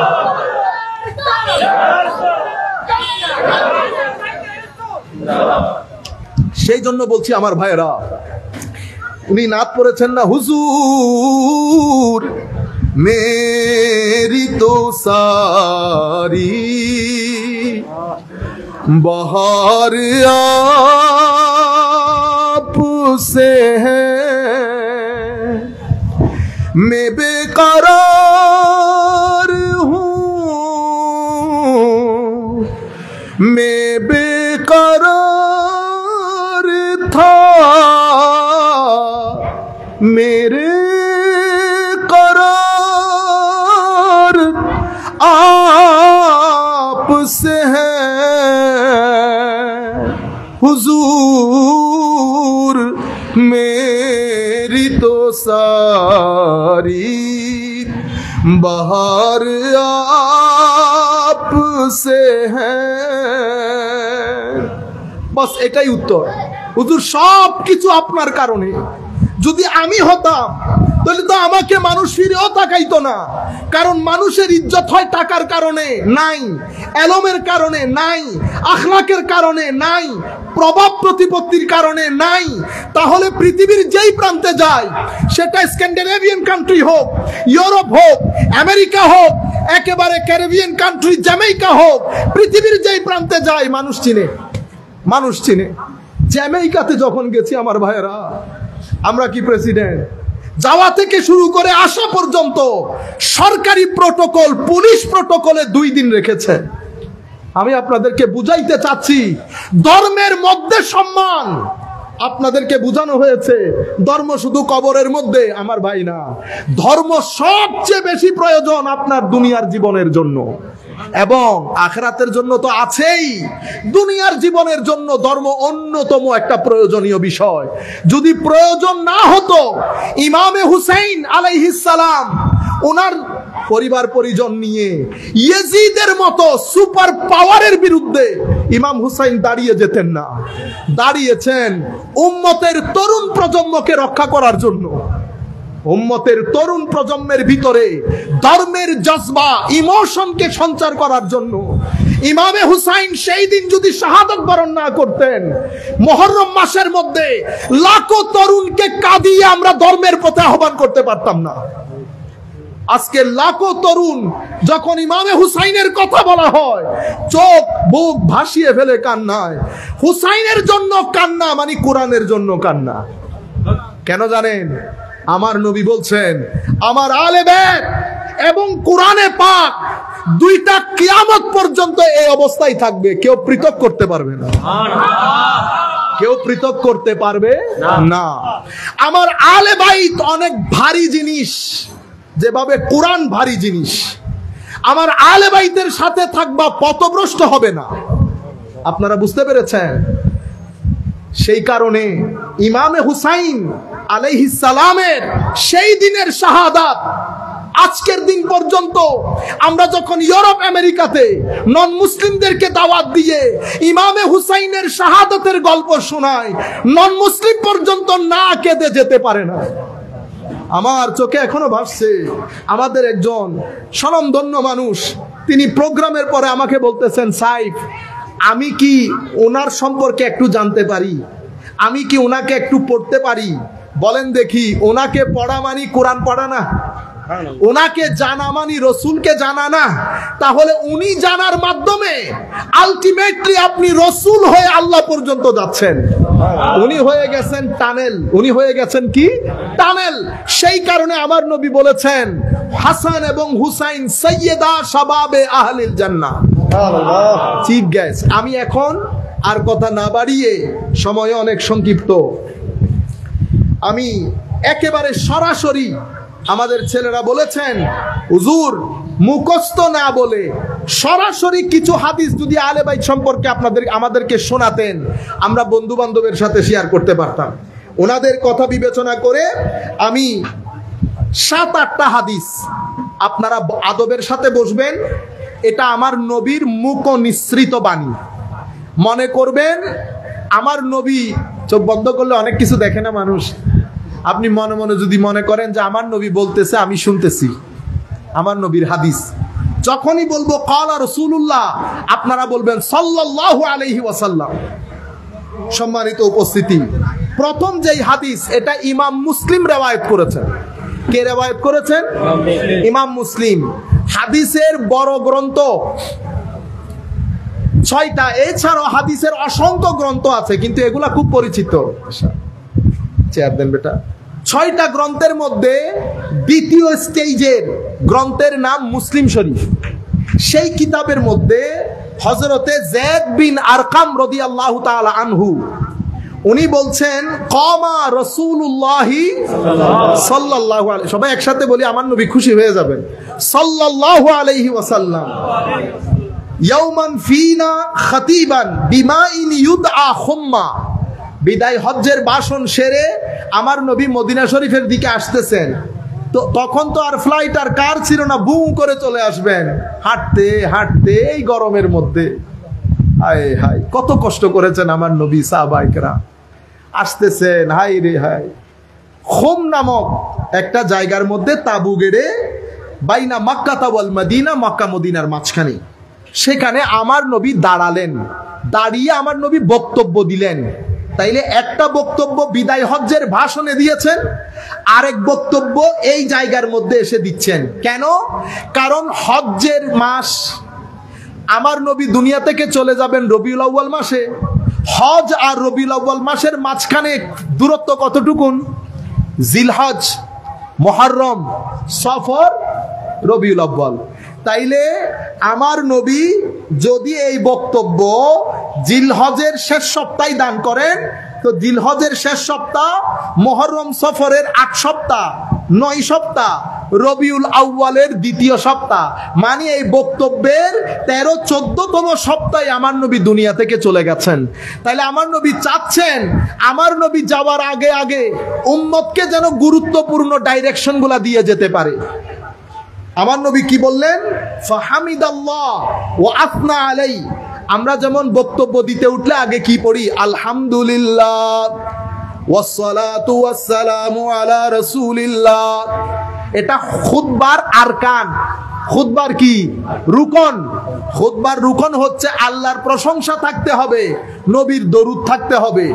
খুতবার রুকন আমার নবী আল্লাহর প্রশংসা করলেন, করার পরে আমার নবী উম্মতকে নসিহত করা শুরু করলেন। হায় হায় হায় হায়, আমার শিক্ষক দুনিয়া থেকে চলে যাবেন, আয় দেখা হলে বলতো, বেটা এটা করিও, এই কিতাব পড়িও, বেশি বেশি করে পড়বা, অমুক কিতাবটা বেশি পড়বা, কোরআন শরীফ তিলাওয়াত করবা। কেন? বুড়া হয়ে গেছে, উনি এখনো আছে, এখনো আছে, কিন্তু বয়স হয়ে গেছে তো মনে হচ্ছে চলে যাবে, বারবার নসিহতের মধ্যে থাকে। আমার নবী নসিহত করছেন, নসিহত করতে করতে সুম্মা কল, এরপরে কি বললেন? আমরা কি বলি? আম্মা বাদু বলি না? কেন বলি? আমার নবী শিখিয়েছেন। আমার নবী কি বলেছেন? আম্মা বাদ আলা আইয়ুহান নাস। আমার নবী লাখো সাহাবায়ে কেরামকে ডাক দিয়ে বললেন, হে মানুষ। 1-2 জন সাহাবী না তো, লক্ষাধিক সাহাবায়ে কেরাম আমার নবীর সাথে, সবাইকে সম্বোধন করে বলছেন, ফাইন্নামা আনা বাশার ইউশিকু আন ইয়াতিয়া রাসূল রাব্বি ফাউজিব। আমি মানুষ, যেই কোনো মুহূর্তে আমার কাছে মৃত্যুর জন্য দায়িত্বপ্রাপ্ত ফেরেশতা আসতে পারে, আমাকেও চলে যেতে হতে পারে। সুতরাং তোমরা ঘাবড়ে যেও না, তোমরা হেজিটেশন ফিল করিও না, ভয় করিও না, কোনো সংশয় নাই। আমি তোমাদের কাছে 2টি ভারী জিনিস রেখে যাচ্ছি। আনা তারিকুন ফিকুম সাকালাইন। কোরআনে পাকের মধ্যে কোরআনকে বলেছে সাকল, ভারী, আর হাদিসের মধ্যে আমার নবী আহলে বাইতকে বলেছেন ভারী। 2টা ভারী জিনিস রেখে যাচ্ছি। একটা কি? আউয়ালুহুমা, কি বলেছে আমার নবী? তারিকুন ফিকুম সাকালাইন। আউয়ালুহুমা কিতাবুল্লাহ। প্রথম ভারী জিনিস, এটা আল্লাহর কিতাব। ফিহিল হুদা ওয়ান নূর। এই কিতাবের মধ্যে, এই যে আমি এতক্ষণ নূরের কথা আপনাদেরকে বলছি, এটার মধ্যে হেদায়েত আছে, নূরও আছে। নূর কেন? নূর আপনার কলবের খাদ্য। মোবাইল যেমন চার্জ না দিলে চলে না, কলবও তেমন নূরবিহীন চলতে পারে না। কলবের ভিতরে যদি নূর না থাকে ডিপ্রেসড হবেন আপনি। নূর কোত্থেকে আসবে? কোরআন থেকে। নূর কোত্থেকে আসবে? আল্লাহর ওয়ালি উলামায়ে রব্বানি সালেহিনদের সিনা থেকে। নূর কোত্থেকে আসবে? মাজারের জিয়ারত থেকে। নূর দরুদে পাক থেকে। নূর নামাজ থেকে। নূর মানুষকে সহযোগিতা করা থেকে। নূর মদিনায়ে মুনাওয়ারা থেকে। নূর কাবাতুল্লাহ থেকে। এগুলা নূরের সোর্স, নূরের। কিন্তু নূরের সেন্টার পয়েন্ট হচ্ছেন আমার নবী। এটা হচ্ছে মারকাজুন নূর। পুরা দুনিয়ার নূরের মার্কাজ হচ্ছেন আমার নবী। নূরের মার্কাজ আমার। স্যাটেলাইটের মাধ্যমে, স্যাটেলাইট আছে সৈয়দ আহমদ শাহসিরি কোঠি, এটা স্যাটেলাইট। বাবা ভান্ডারী হযরত কেবলা কাবা, স্যাটেলাইট। এভাবে ফুজরাত দরবার শরীফে শাহিদ আল্লামা সফিউর রহমান হাশিমি, স্যাটেলাইট। আমাদের হালি শহরে, আপনাদের এখানে অসংখ্য আউলিয়া কেরাম শাহিদ আছে না? আমরা যে দরবারের সাথে সংশ্লিষ্ট, শাহজালাল ইয়েমেনি, শাহে আমানত, এরা স্যাটেলাইট। শাহ পরান, শাহ মখদুম, বদর শাহ, মিসকিন শাহ রহমতুল্লাহ আলাইহি, এরা হচ্ছেন স্যাটেলাইট। আপনি যাবেন, চার্জ হয়ে চলে আসবেন। ফিহিল হুদা ওয়ান নূর। এরপরে আমার নবী ফাখুযু বিকিতাবিল্লাহ, তোমরা আল্লাহর কিতাবকে শক্ত করে ধরো। আল্লাহ ওয়াস্তামসিকু বে, আল্লাহর কিতাবকে শক্ত করে ধরো। মানে কি ধরে রাখতে বলেন নাই? কিতাব পড়া, কিতাব বুঝা, কিতাব অনুযায়ী আমল করা, সেই কিতাবকে মানুষের মধ্যে প্রচার করা। কারণ প্রচার যদি আপনারা করেন, হে মানুষ শুনো, অ্যাকশন, অ্যাকশন, ডাইরেক্ট অ্যাকশন। যারা কোরআন মানে না তারা কাফের, বাতিল, বাংলার জমিনে তাদের কোনো স্থান নাই। ইন্না লিল্লাহ। স্টেজ থেকে নাই মাজান ভাই, আপনাকে দিয়ে এটা হবে না। এই জবান কোন নবীর ছিল না, এটা সাহাবায়ে কেরামেরও ছিল না।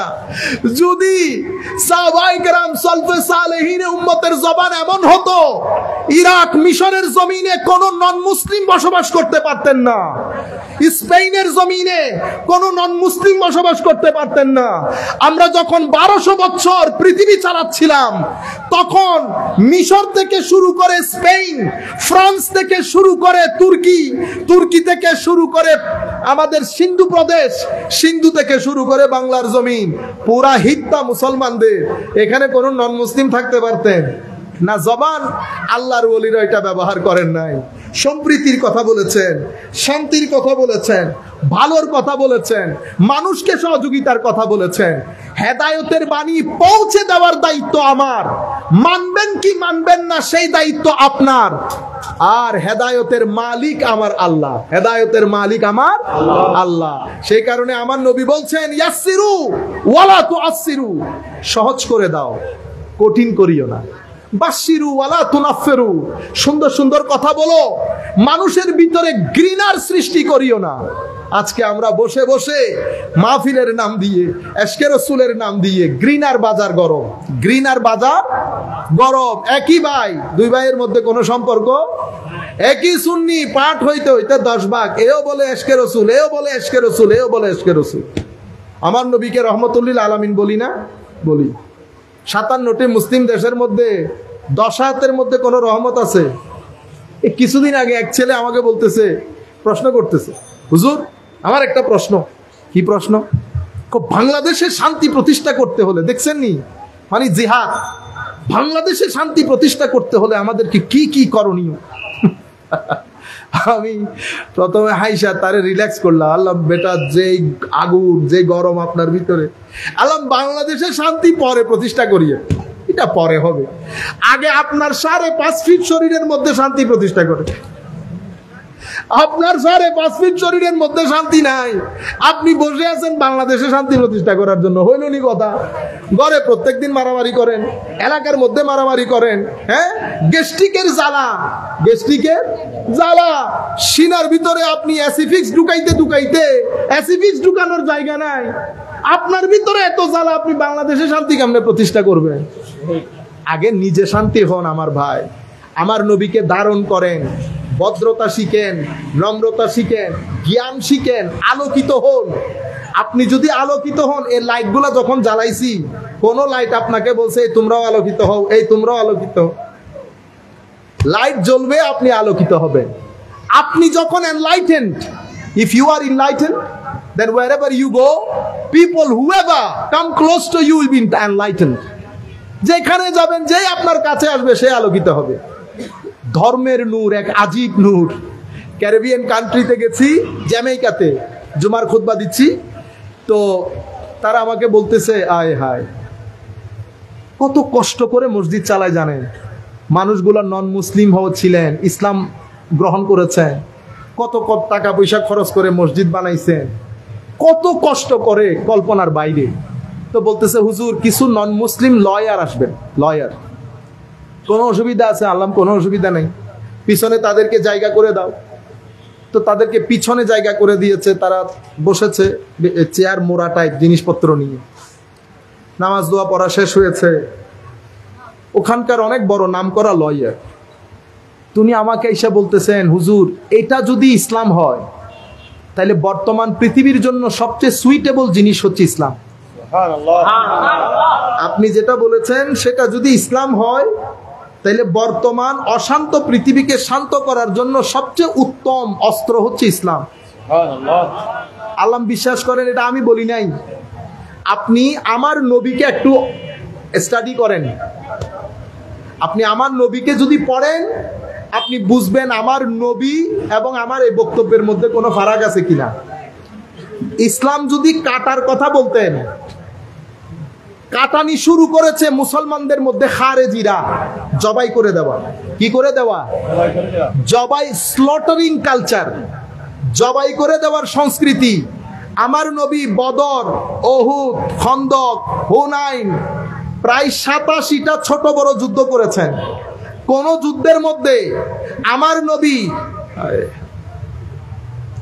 মানুষকে কাটবে দূরের কথা, আমার নবীর জীবনে আমার নবী কাউকে একটা ধাক্কাও দেয় নাই।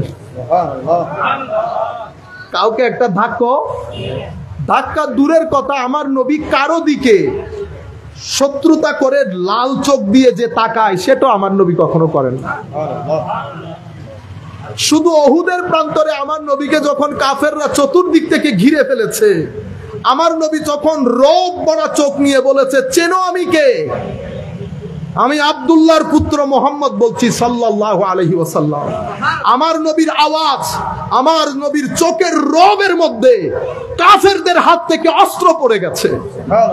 আরেকটা যুদ্ধে আমার নবী ট্যাক লাগিয়ে গাছের সাথে রেস্ট করছিলেন, এক কাফের এসে আমার নবীকে তলোয়ার উঁচিয়ে বলতেছেন বলো এখন তোমাকে আমার হাত থেকে কে বাঁচাবে। আমার নবী চোখ খুলে শুধু তার দিকে তাকানোর দের, কারণ আমার নবীর চোখের ফিউজাত পেয়েছে ঈগল পাখি। কি পাখি? ঈগল পাখি। ঈগল পাখির চোখের দৃষ্টির মাধ্যমে ঈগল পাখি যাদেরকে খায়, আক্রমণ করে, ঈগল পাখির চেয়ে অনেক বড় না? পুরা হরিণ ধরে নিয়ে যাচ্ছে। ঈগল পাখি বড় না হরিণ বড়? হরিণ বড়। কিন্তু ঈগল পাখির চোখ দেখেছেন কখনো? আমার নবীর চোখের ফিউজা। তো আমার নবী যখন চোখ দিয়ে দেখলেন তার হাত থেকে তরবারি পড়ে গেছে। সেটা আমার নবীর রূপ, আমার নবীর দবদবা আজিমুশ শান। কিন্তু আমার নবী কখনো কাউকে গালি দেন নাই, ধাক্কা দেন নাই, কটু কথা বলেন নাই। ইচ্ছে করলে পারতেন। আবু লাহাব খবিস লাঈন, ইয়াজিদের আগে আবু লাহাব আমার নবীকে সবচেয়ে বেশি কষ্ট দিয়েছেন। বাচ্চাদেরকে দিয়ে পাথর নিক্ষেপ করিয়েছেন, রক্তাক্ত করিয়েছেন আমার নবীকে, মানুষকে দিয়ে গালি দেওয়াইছেন আমার নবীকে। কিন্তু আমার নবী টু শব্দ করেন নাই, চাচা হওয়ার কারণে। সেই কারণে আবু সুফিয়ানকে যখন নাজ্জাশী জিজ্ঞেস করেছে, আবু সুফিয়ান তখন ইসলাম কবুল করেন নাই রাদিয়াল্লাহু আনহু। নাজ্জাশী যখন জিজ্ঞেস করেছে আচ্ছা বলো তো এই ব্যক্তি মানুষ হিসেবে কেমন, আবু সুফিয়ান বলছেন রাদিয়াল্লাহু আনহু, দেখেন শত্রুতা আপন জায়গায়, কিন্তু এর মতো মানুষ হয় না। আমি এই মেসেজটা আপনাদেরকে দিতে চাচ্ছি, ভদ্রতার মেসেজ। ভদ্র হন, গালিগালাজ ছেড়ে দেন, গালিগালাজ ছেড়ে দেন। কেন জানেন? নিজের শরীরের জন্য। আপনি যখন এখান থেকে সলগোলা যাচ্ছেন, কারোর সাথে ঝগড়া হয়েছে, আপনি যদি একটু ধৈর্য ধরে চলে যান, সারাদিন আরামে থাকতে পারবেন, কোনো টেনশন হবে না, প্রেশার বাড়বে না, আপনার শরীরে কোনো ক্ষতি হবে না, শুধু ধৈর্য ধরতে একটু কষ্ট হবে। কিন্তু আপনি যদি তাকে গালি দিয়ে দেন, আপনার সারা দিন নষ্ট হবে। গালি যদি একটু বেশি হয়, পুরা সপ্তাহ নষ্ট হবে, ব্লাড প্রেশার হাই হবে, আপনি শরীরের ক্ষতিও করলেন, মানুষের ক্ষতিও করলেন, মানসিক ক্ষতিও করলেন। কিন্তু আপনি যদি একটু ধৈর্য ধারণ করেন, দেখেন গত কিছুদিন আগে বাসে ঢাকা গেছি, বৃহস্পতিবার ছিল, অনেক বিজি রাস্তা, লেট হয়ে গেছে, অনেক প্রায় 8 ঘন্টা লেগে গেছে। তো আসরের নামাজ পড়ার জন্য দাঁড়াচ্ছি যখন, তখন প্রায় 6:15। আসরের নামাজ পড়ে আমরা আসছি, নিচে 2 মহিলা, মাশাআল্লাহ, আল্লাহ রাব্বুল আলামিন আরো বরকত দান করুক, এই পরিমাণ গালি দেওয়া শুরু করেছে, এই পরিমাণ, মানে নামাজ পড়তে কেন নামলো?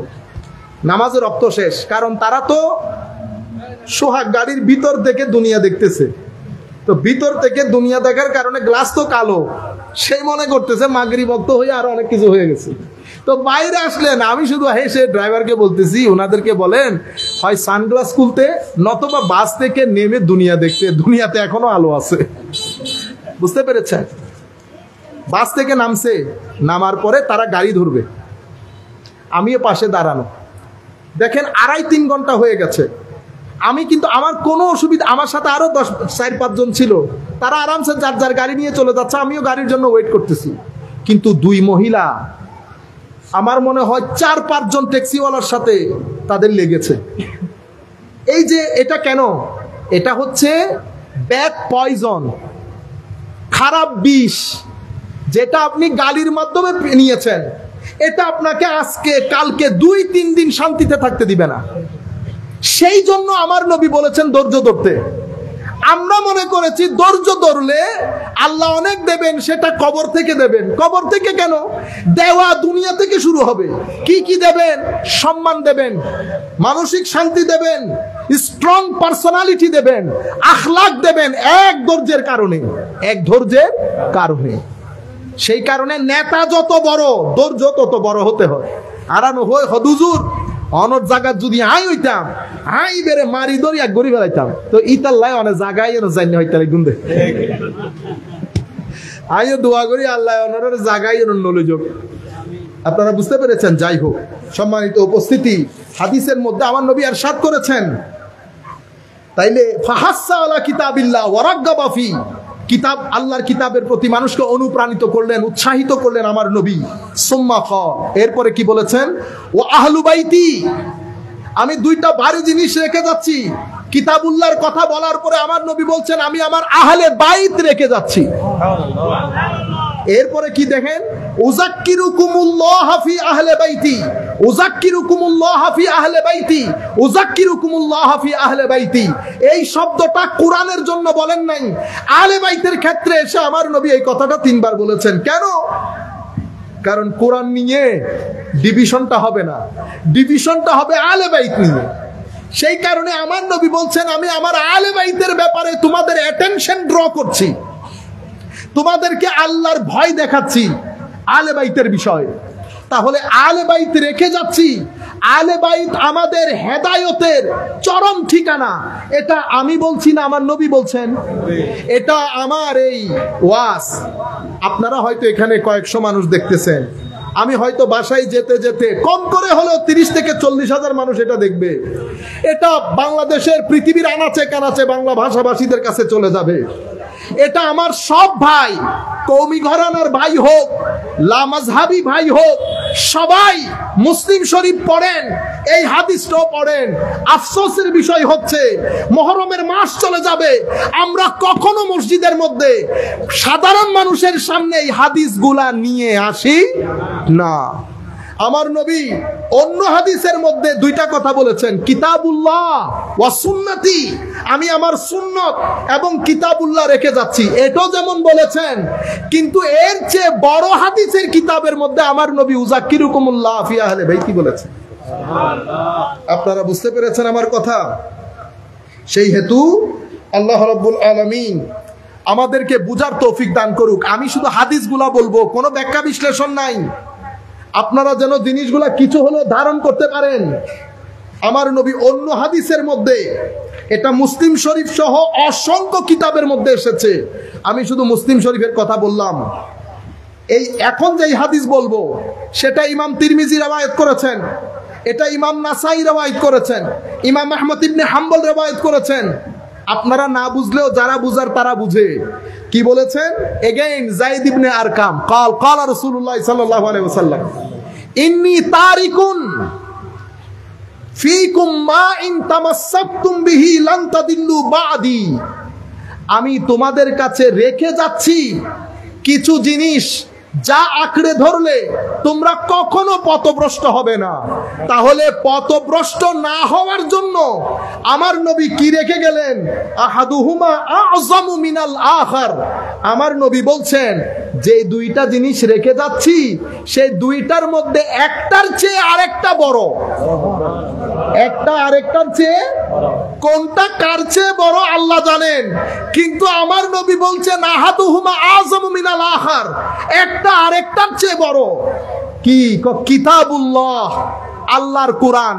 হাবলুন মামদুদুন মিনাস সামাই ইলাল আরদ, এটা একটা লম্বা রশি, যেই রশির এক প্রান্ত আমার আল্লাহর কাছে, আরেক প্রান্ত জমিনে।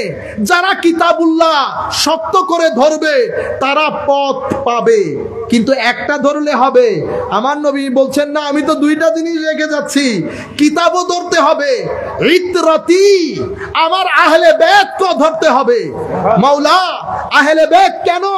মনে রাখবেন, হায় হায়, কোরআন সবর করতে বলেছে। মৌলা সবর কিভাবে করি, সবর কিরকম কিরকম কিরকম। ইমামে হুসাইন কারবালার প্রান্তরে দেখিয়েছে সবর বলে কাকে, সবর কেমনে ধরতে হয়।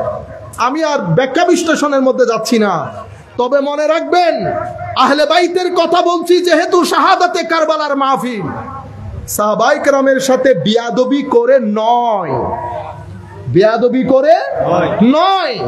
আহলে বাইত যাদের কথা বলছেন ওনারা প্রত্যেকেই সাহাবিয়ে রাসূল, প্রত্যেকেই সাহাবিয়ে রাসূল সাল্লাল্লাহু আলাইহি ওয়াসাল্লাম। আমি এগুলার কথা বলে যাচ্ছি কারণ শাহাদাতে কারবালার মাহফিল, সম্মানিত উপস্থিতি। এরপরে আমার নবী বলছেন ওয়া ইতরাতি আহলু বাইতি, আরেকটা হচ্ছে আমার আহলে বাইত। এরপরে কি বলছেন? ওয়ালাই ইয়াতাফাররাকা হাত্তা ইয়ারিদা আলাইয়াল হাউদা। কুরআন এবং আহলে বাইত একটা আরেকটার চেয়ে কখনো পৃথক হবে না, সুবহানাল্লাহ, কখনো পৃথক হবে না। এখান থেকে শুরু করে আমি যখন কাউসারের পানি পান করাবো সেদিন পর্যন্ত আহলে বাইত কুরআন থেকে পৃথক হবে না, কুরআন আহলে বাইত থেকে পৃথক হবে না। কুরআন দেখলে আহলে বাইত শরণ আসবে, আহলে বাইত দেখলে কুরআন শরণে আসবে। আপনারা বুঝতে পেরেছেন?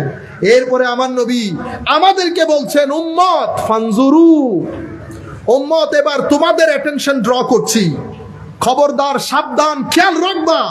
কাইফা তাখলুফুনি ফীহিমা, তোমরা এই দুইটার সাথে আমার পরে কিভাবে ব্যবহার করো, বিহেভ কিরকম করো, সেটা একবার মাথায় রাখবা, সেটা একবার মাথায় রাখবা। আমরা আর দীর্ঘায়িত না করে কিছু হাদিস আপনারা জানেন, কিছু কোরআনের আয়াত, ইন্নামা ইউরিদুল্লাহু লিইউযহিবা আনকুমুর রিজসা আহলাল বাইত। হযরত এই হাদিস অসংখ্য জায়গায় অনেক ধরনের করে এসেছে। হযরতে আয়েশা সিদ্দিকা রাদিয়াল্লাহু তাআলা আনহা থেকে বর্ণিত, আবার বলা হচ্ছে এটা উম্মু সালামার ঘরে নাজিল হয়েছে এই আয়াত। আয়াত নাজিল হওয়ার পরে আমার নবী চাদরের মধ্যে চারজনকে ঢুকালেন, হযরত আলী, ফাতেমা, হাসান, হোসেন, চারজনকে ঢুকিয়ে ফাজাল্লালাহু বিকিসাইন, চাদরের মধ্যে আমার নবী এই চারজনকে আবৃত করলেন। সুম্মা ক্বাল, অতঃপর বললেন আল্লাহুম্মা হাউলাই আহলু বাইতি, আল্লাহ এরাই আমার আহলে বাইত, ফাআযহিব আনহুমুর রিজসা ওয়া তাহহিরহুম তাতহীরা, তাদের থেকে সমস্ত নাপাকি দূর করে যেভাবে পবিত্র করা চাই তাদেরকে সেভাবে পবিত্র করে দেন। ক্বালাত উম্মু সালামা, আমাদের মা আজওয়াজে মুতাহহারা, আমার নবীর স্ত্রী হযরতে উম্মু সালামা বলেন, ইয়া রাসূলুল্লাহ ওয়া আনা মাআহুম, ইয়া রাসূলুল্লাহ আমিও তো আহলে বাইত। আমার নবী বলছেন, আনতি আলা মাকানিক ওয়া আনতি আলা খায়র। আমার নবী বলছেন, উম্মু সালামা তুমি আহলে বাইত, তুমি তোমার জায়গায় সম্মানিত, তুমি তোমার জায়গায় অনেক মঙ্গল প্রাপ্ত, সেটা এক জায়গা আর এটা আরেক জায়গা, তোমার মকামও অনেক বুলন্দ। কিন্তু আমি আমার আহলে বাইতের কথা বলতে চাচ্ছি, আমি এই 4 জনের কথা বলতে চাচ্ছি, বুঝতে পেরেছেন? এখন আমি এই 4 জনের কথা বলতে গিয়ে উম্মু সালামাকে নিচে করতে পারবো না? বেয়াদবি হবে না? উম্মু সালামা কে? উম্মু সালামা আমার নবীর স্ত্রী। আমার নবীর স্ত্রীদের ব্যাপারে আমার আল্লাহর রায় কি? আমার আল্লাহর রায় হচ্ছে, লাস্তুন্না কা আহাদিম মিনান নিসা ইনিত্তাকাইতুন। আমার নবীর স্ত্রীগণ পৃথিবীর অন্য কোন নারীদের মতো না, তাদের স্ট্যাটাস সমস্ত নারীদের চেয়ে উপরে। আফসোসের বিষয়, আহলে বাইতে রাসূলের এই শান বর্ণনা করার সময় আমাদের মধ্যে এখন নতুন কালচার শুরু হয়েছে, আমরা ডিয়া মারি না, আমরা আহলে সুন্নাহ ওয়াল জামাত। সাহাবায়ে কেরামের মধ্যেও ঈমান, আহলে বাইতে রাসূলের মধ্যেও ঈমান। এখানেও হায়া রাখতে হবে, এখানেও হায়া রাখতে হবে। কোনটাকে উপর নিচ করব না। উপর নিচ সেটা আল্লাহ আল্লাহ রাসূল করবেন, আমরা করব। আর বাপবালা না মা বালা, মা তুই খন হদুজুর আয় খদে সত্য কথা হইতে নডরায় খদে আই লালরে লাল হই সাদারে সাদা হই, ও মা হইতে অনাইলে বুজুর্গ মানুষ আগিয়ে দে। বাংলাদেশ তো অনডইলে মানুষ তোয়ার দেয় না, অনডইলে মানুষ তোয়ার দেয় না। হদুজ যাই নাও পারি আর গায়ে হদুজুরি অনরে কি হদ দেয়, হদি বেবে হদ দে, হদুজুর লালরে লাল হয় সাদারে সাদা হয় দে না। তুই তো গত খালি হদ আজ জমিন নান খাড়িয়ে নে ইনরে অনরা কি হন আইস আইল আইল আইলি ইংরেজি শব্দ। আইল কি শব্দ? আইল কি শব্দ? ইংরেজি শব্দ আইল। এটাকে আমরা বাংলাতে বলি আইএল, AILE। আপনারা যখন বাইরে যাবেন ইউরোপ কান্ট্রি বা কোথাও, তো ওই সারি সারি করে না, মানে এই সারিতে ডাল, এই সারিতে গোশত, তো উপরে কি লেখা থাকে? আইল নাম্বার 1। অনারা এডে জিন হইতে লাগবে নিব ইংরেজি, তো হদুজুরি আর আইল খাড়ি আর 1.5 ঘন্টা জমিন ওটা 1 ঘন্টা বানাই ফেলি, আবার লালরে লাল সাদারে সাদা হতে হই। আপনারা বুঝতে পেরেছেন? আল্লাহ রাব্বুল আলামিন আমাদের হামি ও নাসির হোক, মাওলাই করিম আমাদেরকে কবুল করুক, আমরা যেন উপর নিচ না করি। সম্মানিত উপস্থিতি, এরপরে আমি আর 2টা হাদিস আপনাদের সাথে শেয়ার করে আমরা বক্তব্য শেষ করব। আন আব্বাস বিন আব্দুল মুত্তালিব রাদিয়াল্লাহু তাআলা আনহু ক্বালা কুলতু ইয়া রাসূলুল্লাহ সাল্লাল্লাহু, সবাই বলেন সাল্লাল্লাহু আলাইহি ওয়াসাল্লাম। আমার নবী, হাদিসের দর্স হয়ে যাক না, হাদিসের দর্স হয়ে যাক। দর্সে হাদিস অনেক বড় নিয়ামত। কেউ যদি এখানে আমরা নিয়ত করি যে দর্সে হাদিসের মধ্যে জ্ঞান শিক্ষার জন্য বসেছি, এই নিয়তের মধ্যে যদি আপনি মারা যান, শাহাদাতের দরজা দিবে আল্লাহ। কারো সিনার ভিতরে যদি ইখলাস থাকে, নূর থাকে, কেউ যদি মনে করে আমি ছাত্র শিকার জন্য এসেছি, তো বাসায় যাওয়ার সময় ফেরেশতা পাখা আপনার পায়ের নিচে পাখা বিছিয়ে দেবে। এটা তো আমাদের নিয়তের কারণে হয় না, নিয়তের কারণে হয় না। নিয়ত কখনো টাকা খুঁজে, কখনো সম্মান খুঁজে। সেই কারণে সম্মানিত উপস্থিতি, আমার নবী ইরশাদ করছেন, ইজা লাকিয়া কুলতু ইয়া রাসূলুল্লাহ সাল্লাল্লাহু আলাইহি ওয়াসাল্লাম, হুজুর ইন্না কুরাইশান ইজা লাকিয়া বাদুহুম বাদান লাকুহুম বিবাশরিন হাসান। হুজুর, কুরাইশরা যখন একজন আরেকজনের সাথে বসে বসে কথা বলে, ওমা তাদের মুখের হাসি কত উজ্জ্বল চেহারা, হাসি মুখ নিয়ে রং তামাশা করে কত সুন্দর কথা বলে। ওয়া ইজা লাকুনা লাকুনা বিউজুহিন লা নারিফুহা, কিন্তু যখন আমাদেরকে দেখে ওমা চোখ মুখ অন্ধকার হয়ে যায়, এমন ভাবখানি করে যেন আমাদেরকে চিনেই না। এটা শোনার পরে ক্বালা ফাগাদিবান নবিয়্যু সাল্লাল্লাহু আলাইহি ওয়াসাল্লাম গাদাবান শাদীদা, এটা শোনার পরে আমার নবী যার পর নাই রেগে গেলেন। আমার নবী যখন একটু রাগ করতেন, আমার নবীর চেহারায় পাক রক্তিম বর্ণ ধারণ করতেন। সুবহানাল্লাহ। ওয়াকাল, আমার নবী ইউনিভার্সাল একটা স্টেটমেন্ট দিলেন, ওয়াল্লাযী নাফসি বিয়াদিহি, সেই সত্তার শপথ যার কুদরতির হস্তে আমি নবীর জীবন, লা ইয়াদখুলু কালবা রাজুলিন আল ঈমানু হাত্তা ইউহিব্বাকুম লিল্লাহি ওয়া লিরাসূলি ওয়া লিকারাবাতি। আমার নবী বলছেন, সালাতুন ইয়া রাসূলুল্লাহ আলাইকুম, সালামুন ইয়া হাবিবাল্লাহ আলাইকুম। আমার নবী ইরশাদ করলেন, লা ইয়াদখুলু কলবা রাজুলিন আল ঈমানু, ঈমান কোন ব্যক্তির অন্তরে ততক্ষণ পর্যন্ত ঢুকবে না যতক্ষণ পর্যন্ত সেই ব্যক্তি ইউহিব্বাকুম, তোমাদেরকে মহব্বত না করবে, লিল্লাহি, আল্লাহর জন্য, ওয়ালি রাসূলিহি, তাদের রাসূলের জন্য, ওয়ালি কারাবাতি, এবং আমার নিকট আত্মীয় হওয়ার কারণে যতক্ষণ তোমাদেরকে মহব্বত না করবে, ঈমান তাদের অন্তরে ঢুকবে না। এখন বুঝেন, মুহররম মাস চলে যাচ্ছে। আমি কিছুদিন আগে খবর পাইলাম আমাদের ভাইয়েরা সাহাবায়ে কেরামের আজমতের মাহফিল করতেছে 10 দিন। তো আমার ভাইয়েরা অনেক রেগে গেছে, হুজুর দেখছেন। আল্লাহ, এটা হচ্ছে খারেজিয়তের আলামত। কিসের আলামত? আপনার আকীদা, ধর্ম বিশ্বাসের মধ্যে খারেজিয়ত ঢুকে গেছে। সেটা কিভাবে বুঝবেন? ওই আমলের মাধ্যমে, আপনার কর্মের মাধ্যমে। কর্ম কি? আলে বাইত রাসূলের মাসে সাহাবায়ে কেরামের শান বলে আলে বাইত রাসূলকে যখন আন্ডার এস্টিমেট করবেন, তো বুঝতে হবে খারেজিয়তে বাতাস লেগেছে। আবার আলে বাইত রাসূলের মহব্বত দেখিয়ে সাহাবায়ে কেরামকে যখন দিয়া মারবেন, তো বুঝতে হবে আপনার গায়ে শিয়াইজমের বাতাস লেগেছে। আমরা এই জায়গায়ও না, আমরা এই জায়গায়ও না। আমাদের ঈমান সাহাবায়ে কেরামের মধ্যেও, আমাদের ঈমান আলে বাইতের মধ্যেও। এক হাতের মধ্যে দামানে আলে বাইত, আরেক হাতের মধ্যে দামানে সাহাবায়ে কেরাম। মাথার উপর কোরআন এবং সুন্নাহ, এই আকীদাকে বলে আহলুস সুন্নাতে ওয়াল জামাআ। সম্মানিত উপস্থিতি, ঢাকার ম্যাক্সিমাম মসজিদ বন্ধ, আলে বাইতে রাসূলের কোনো জিকির নাই। মানুষকে কি শিখিয়ে দেয় আমি গতকালকে বলেছি, বিদায় রিপিট করতেছি না। এগুলা বলার কি দরকার? কারবালা কেন বলতে হবে? আমাকে ছেলেরা বলতেছে, হুজুর কারবালা ডিসকাস করার দরকার কি? আল্লাহ, কারবালা ডিসকাস করার দরকার কি সেটা বলার আগে আল্লাহকে জিজ্ঞেস করেন, সূরা বাকারার মধ্যে গাভীর কথা বলার দরকার কি? সূরা বাকারার মধ্যে গাভীর আলোচনা হয় নাই? সূরা কাহাফের মধ্যে গর্ত, কুকুর, এদের আলোচনা হয় নাই? সূরা ইউসুফের মধ্যে ইউসুফ আলাইহিস সালাম কূপে পড়ে যাওয়ার আলোচনা হয় নাই? হযরত সূরা মারইয়ামের মধ্যে মরিয়ম আলাইহিস সালাম হযরত ঈসা আলাইহিস সালামকে জন্ম দিয়েছেন, এই ঘটনা বর্ণনা হয় নাই? বনি ইসরাইলের বর্ণনা হয় নাই? যদি কোরআনের মধ্যে কুকুর কেমনে বসে থাকে এই কাহিনী ডিসকাস হইতে পারে, নূহ আলাইহিস সালামের তুফানের কথা হইতে পারে, কারবালার প্রান্তরে আমার নবীর দৌহিত্রের এই আজিম শাহাদাতের কথা উম্মত করার জন্য দলিলের প্রয়োজন হবে।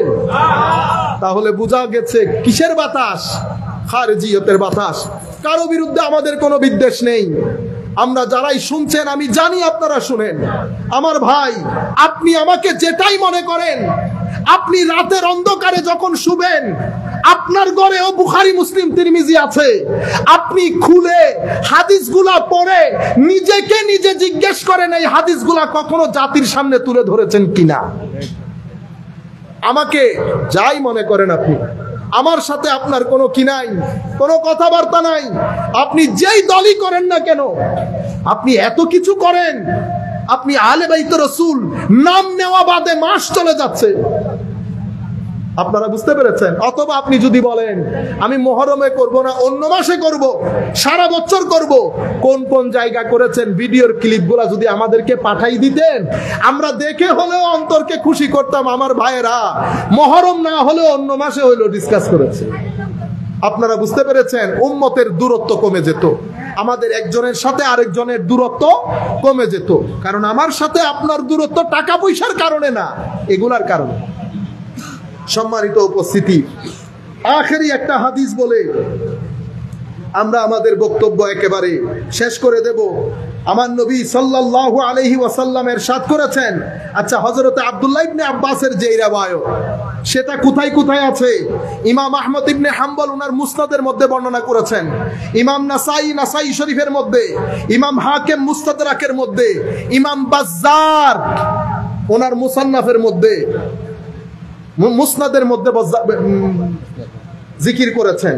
ইমাম আল্লাহুম্মা সাল্লি আলা সাইয়্যিদিনা মাওলানা মুহাম্মদ ওয়া আলা আলি সাইয়্যিদিনা মাওলানা মুহাম্মদ।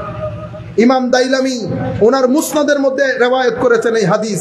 ইমাম বাইহাকি শুআবুল ঈমানের মধ্যে, ইমাম বাজ্জার ওনার মুসনাদের মধ্যে, অসংখ্য মুহাদ্দিসিনে কেরাম এই হাদিসগুলো রিওয়ায়াত করেছেন। আর আরেক হাদিসের মধ্যে আমার নবী সাল্লাল্লাহু আলাইহি ওয়াসাল্লাম ইরশাদ করছেন, ইমামে হাসান এবং ইমাম হুসাইন দুইজন, ইমামে হাসান উপরের দিকে, ইমাম হাসান নিচের দিকে, দুইজন দেখতে এক্সাক্ট আমার নবীর মতো ছিলেন। এক্সাক্ট দেখতে কার মতো? আমার নবীর মতো ছিলেন সাল্লাল্লাহু আলাইহি ওয়াসাল্লাম রাদিয়াল্লাহু আনহুম আজমাইন। এরপরে আমার নবী সাল্লাল্লাহু আলাইহি ওয়াসাল্লাম আরো ইরশাদ করছেন, عن جابر بن عبد الله قال قال رسول الله صلى الله عليه وسلم لكل بني عصبة ينتمون إليهم إلا ابني فاطمة فأنا وليهما وعصبتهما। এই রিওয়ায়াত ইমাম হাকিম মুস্তাদরাকের মধ্যে, ইমাম আবু ইয়ালা, ইমাম হাকিম বলেছেন হাযা হাদিসুন সহিহুল ইসনাদ। ইমাম হাকিম এটাকে সহিহ বলেছেন। কি? আমার নবী ইরশাদ করছেন, প্রত্যেক ব্যক্তি, আমার যে নসল বংশ, এটা আমার কিসের দিক থেকে হয়? বাবার দিক থেকে, মার দিক থেকে। আমার নবী বলছেন আমার ক্ষেত্রে ভিন্ন। কি ইয়া রাসূলুল্লাহ? আমার বংশ দ্বারা সামনের দিকে যাবে কার মাধ্যমে? আমার বেটি ফাতেমার দুই সন্তানের মাধ্যমে। তাদের বংশ দ্বারা সামনের দিকে যাবে আমি নবীর মাধ্যমে। রুয়ে জমিনের মধ্যে একমাত্র সৃষ্টি আমার নবী, এক্সেপশন, ব্যতিক্রম। আমার নবীর বংশ দ্বারা জারি হয়েছে হযরতে ফাতেমাতুজ জাহরা রাদিয়াল্লাহু তাআলা আনহার মাধ্যমে। সম্মানিত উপস্থিতি, এক ফাতেমা, আমার আল্লাহ কোরআনে বলেছেন ইন্না আতাইনা কাল কাউসার। হুজুর মন খারাপ করবেন না, কে কি আপনাকে বলছে? আপনি নির্বংশ, আপনার কোনো বংশ নাই, আমি আপনাকে কাউসার দান করেছি। কোন কোন মুফাসসির বলেছেন কাউসার মানে ফাতেমাতুজ জাহরা রাদিয়াল্লাহু তাআলা আনহা। রুহে জমিনের মধ্যে আমার নবী এক ব্যক্তি, এক কন্যার মাধ্যমে, এক বেটির মাধ্যমে পুরা পৃথিবীর বুকে আমার নবীর আলে বাইত ভরপুর হয়ে গেছে। শুধু ভরপুর হয় নাই, আজকের দিন পর্যন্ত যারাই আমার নবীর দ্বীনের খেদমত করছেন 50% থেকে বেশি আমার নবীর আলে বাইত। মাইজবান্ডারের লোক আলে বাইত কিনা? আলে বাইত কিনা? জামিয়া যারা প্রতিষ্ঠা করেছেন, সৈয়দ আহমদ শাহসিরি কোটি, হুজুর সৈয়দ তৈয়ব শাহ রহমতুল্লাহ আলাইহি, সৈয়দ কিনা? বাংলার জমিনে 700 বছর 800 বছর আগে এসে নাসিরউদ্দিন সিফা সালাহ রহমতুল্লাহ আলাইহির নাম শুনেছেন? এটা তো বিশাল একটা কিতাব, ঠিক আছে? এক নাসিরউদ্দিন সিফা সালাহ। বাংলাদেশের এমন কোনো বাড়ি নাই যেখানে হুজুরের কোনো বংশের লোক নাই। আপনারা বুঝতে, এটা আজিম শান আল্লাহ দান করেছেন। আমি আর বক্তব্য দীর্ঘায়িত না করি। আল্লাহ রাব্বুল আলামিন আমাদের হামি ও নাসির হোক। মাওলাই করিম আমাদেরকে কবুল করুক। আমি শুরুতে নসিহাতান, শক্ত নরম মিলে কিছু কথা বলেছি। আপনারা যদি মনে কষ্ট পেয়ে থাকেন, কষ্ট নিয়েন না। আমি বড় মহব্বত করে, বড় আশা নিয়ে কথাগুলা বলেছি। ছেলেগুলা যদি একটু ভালো হয়ে যায়, এই দেশের মতো দেশ আপনি আর কোথাও খুঁজে পাবেন না। পৃথিবীতে কিছু দেশ আছে ঠান্ডার জন্য বাইর হওয়া যায় না, পৃথিবীতে কিছু দেশ আছে গরমের জন্য বের হওয়া যায় না। আমার এক দেশ সব আছে, ঠান্ডাও আছে, গরমও আছে। বন্ধু বান্ধব নিয়ে আমরা যখন বাইরে কথা বলি, আড্ডা মারি, ব্যাস দিও সুখ না। ঘরে এসে যখন মা বাবা ভাই বোন নিয়ে টেবিলে বসে খাওয়া গ্রহণ করি, জান্নাতের সুখ না। এটা আপনি পৃথিবীর খুব কম দেশে পাবেন, মুসলিম দেশ বাদ দিলে। আল্লাহ রাব্বুল আলামিন আমাদের এই দেশকে সুন্দর করুক, আমাদেরকে নিজেদেরকে সুন্দর মানুষ হিসেবে প্রতিষ্ঠা করার তৌফিক দান করুক। যারা মাহফিল আয়োজন করেছেন মাওলাই করিম তাদেরকে জাযায়ে খায়র দান করুক। যারা এসে মাহফিলের সৌন্দর্য বর্ধন করেছেন তাদেরকে আহসানুল জাযা দান করুক। ওয়া মা আলাইনা ইল্লাল বালাগুল মুবিন। ওয়াসসালামু আলাইকুম ওয়া রাহমাতুল্লাহি তাআলা ওয়া বারাকাতুহু।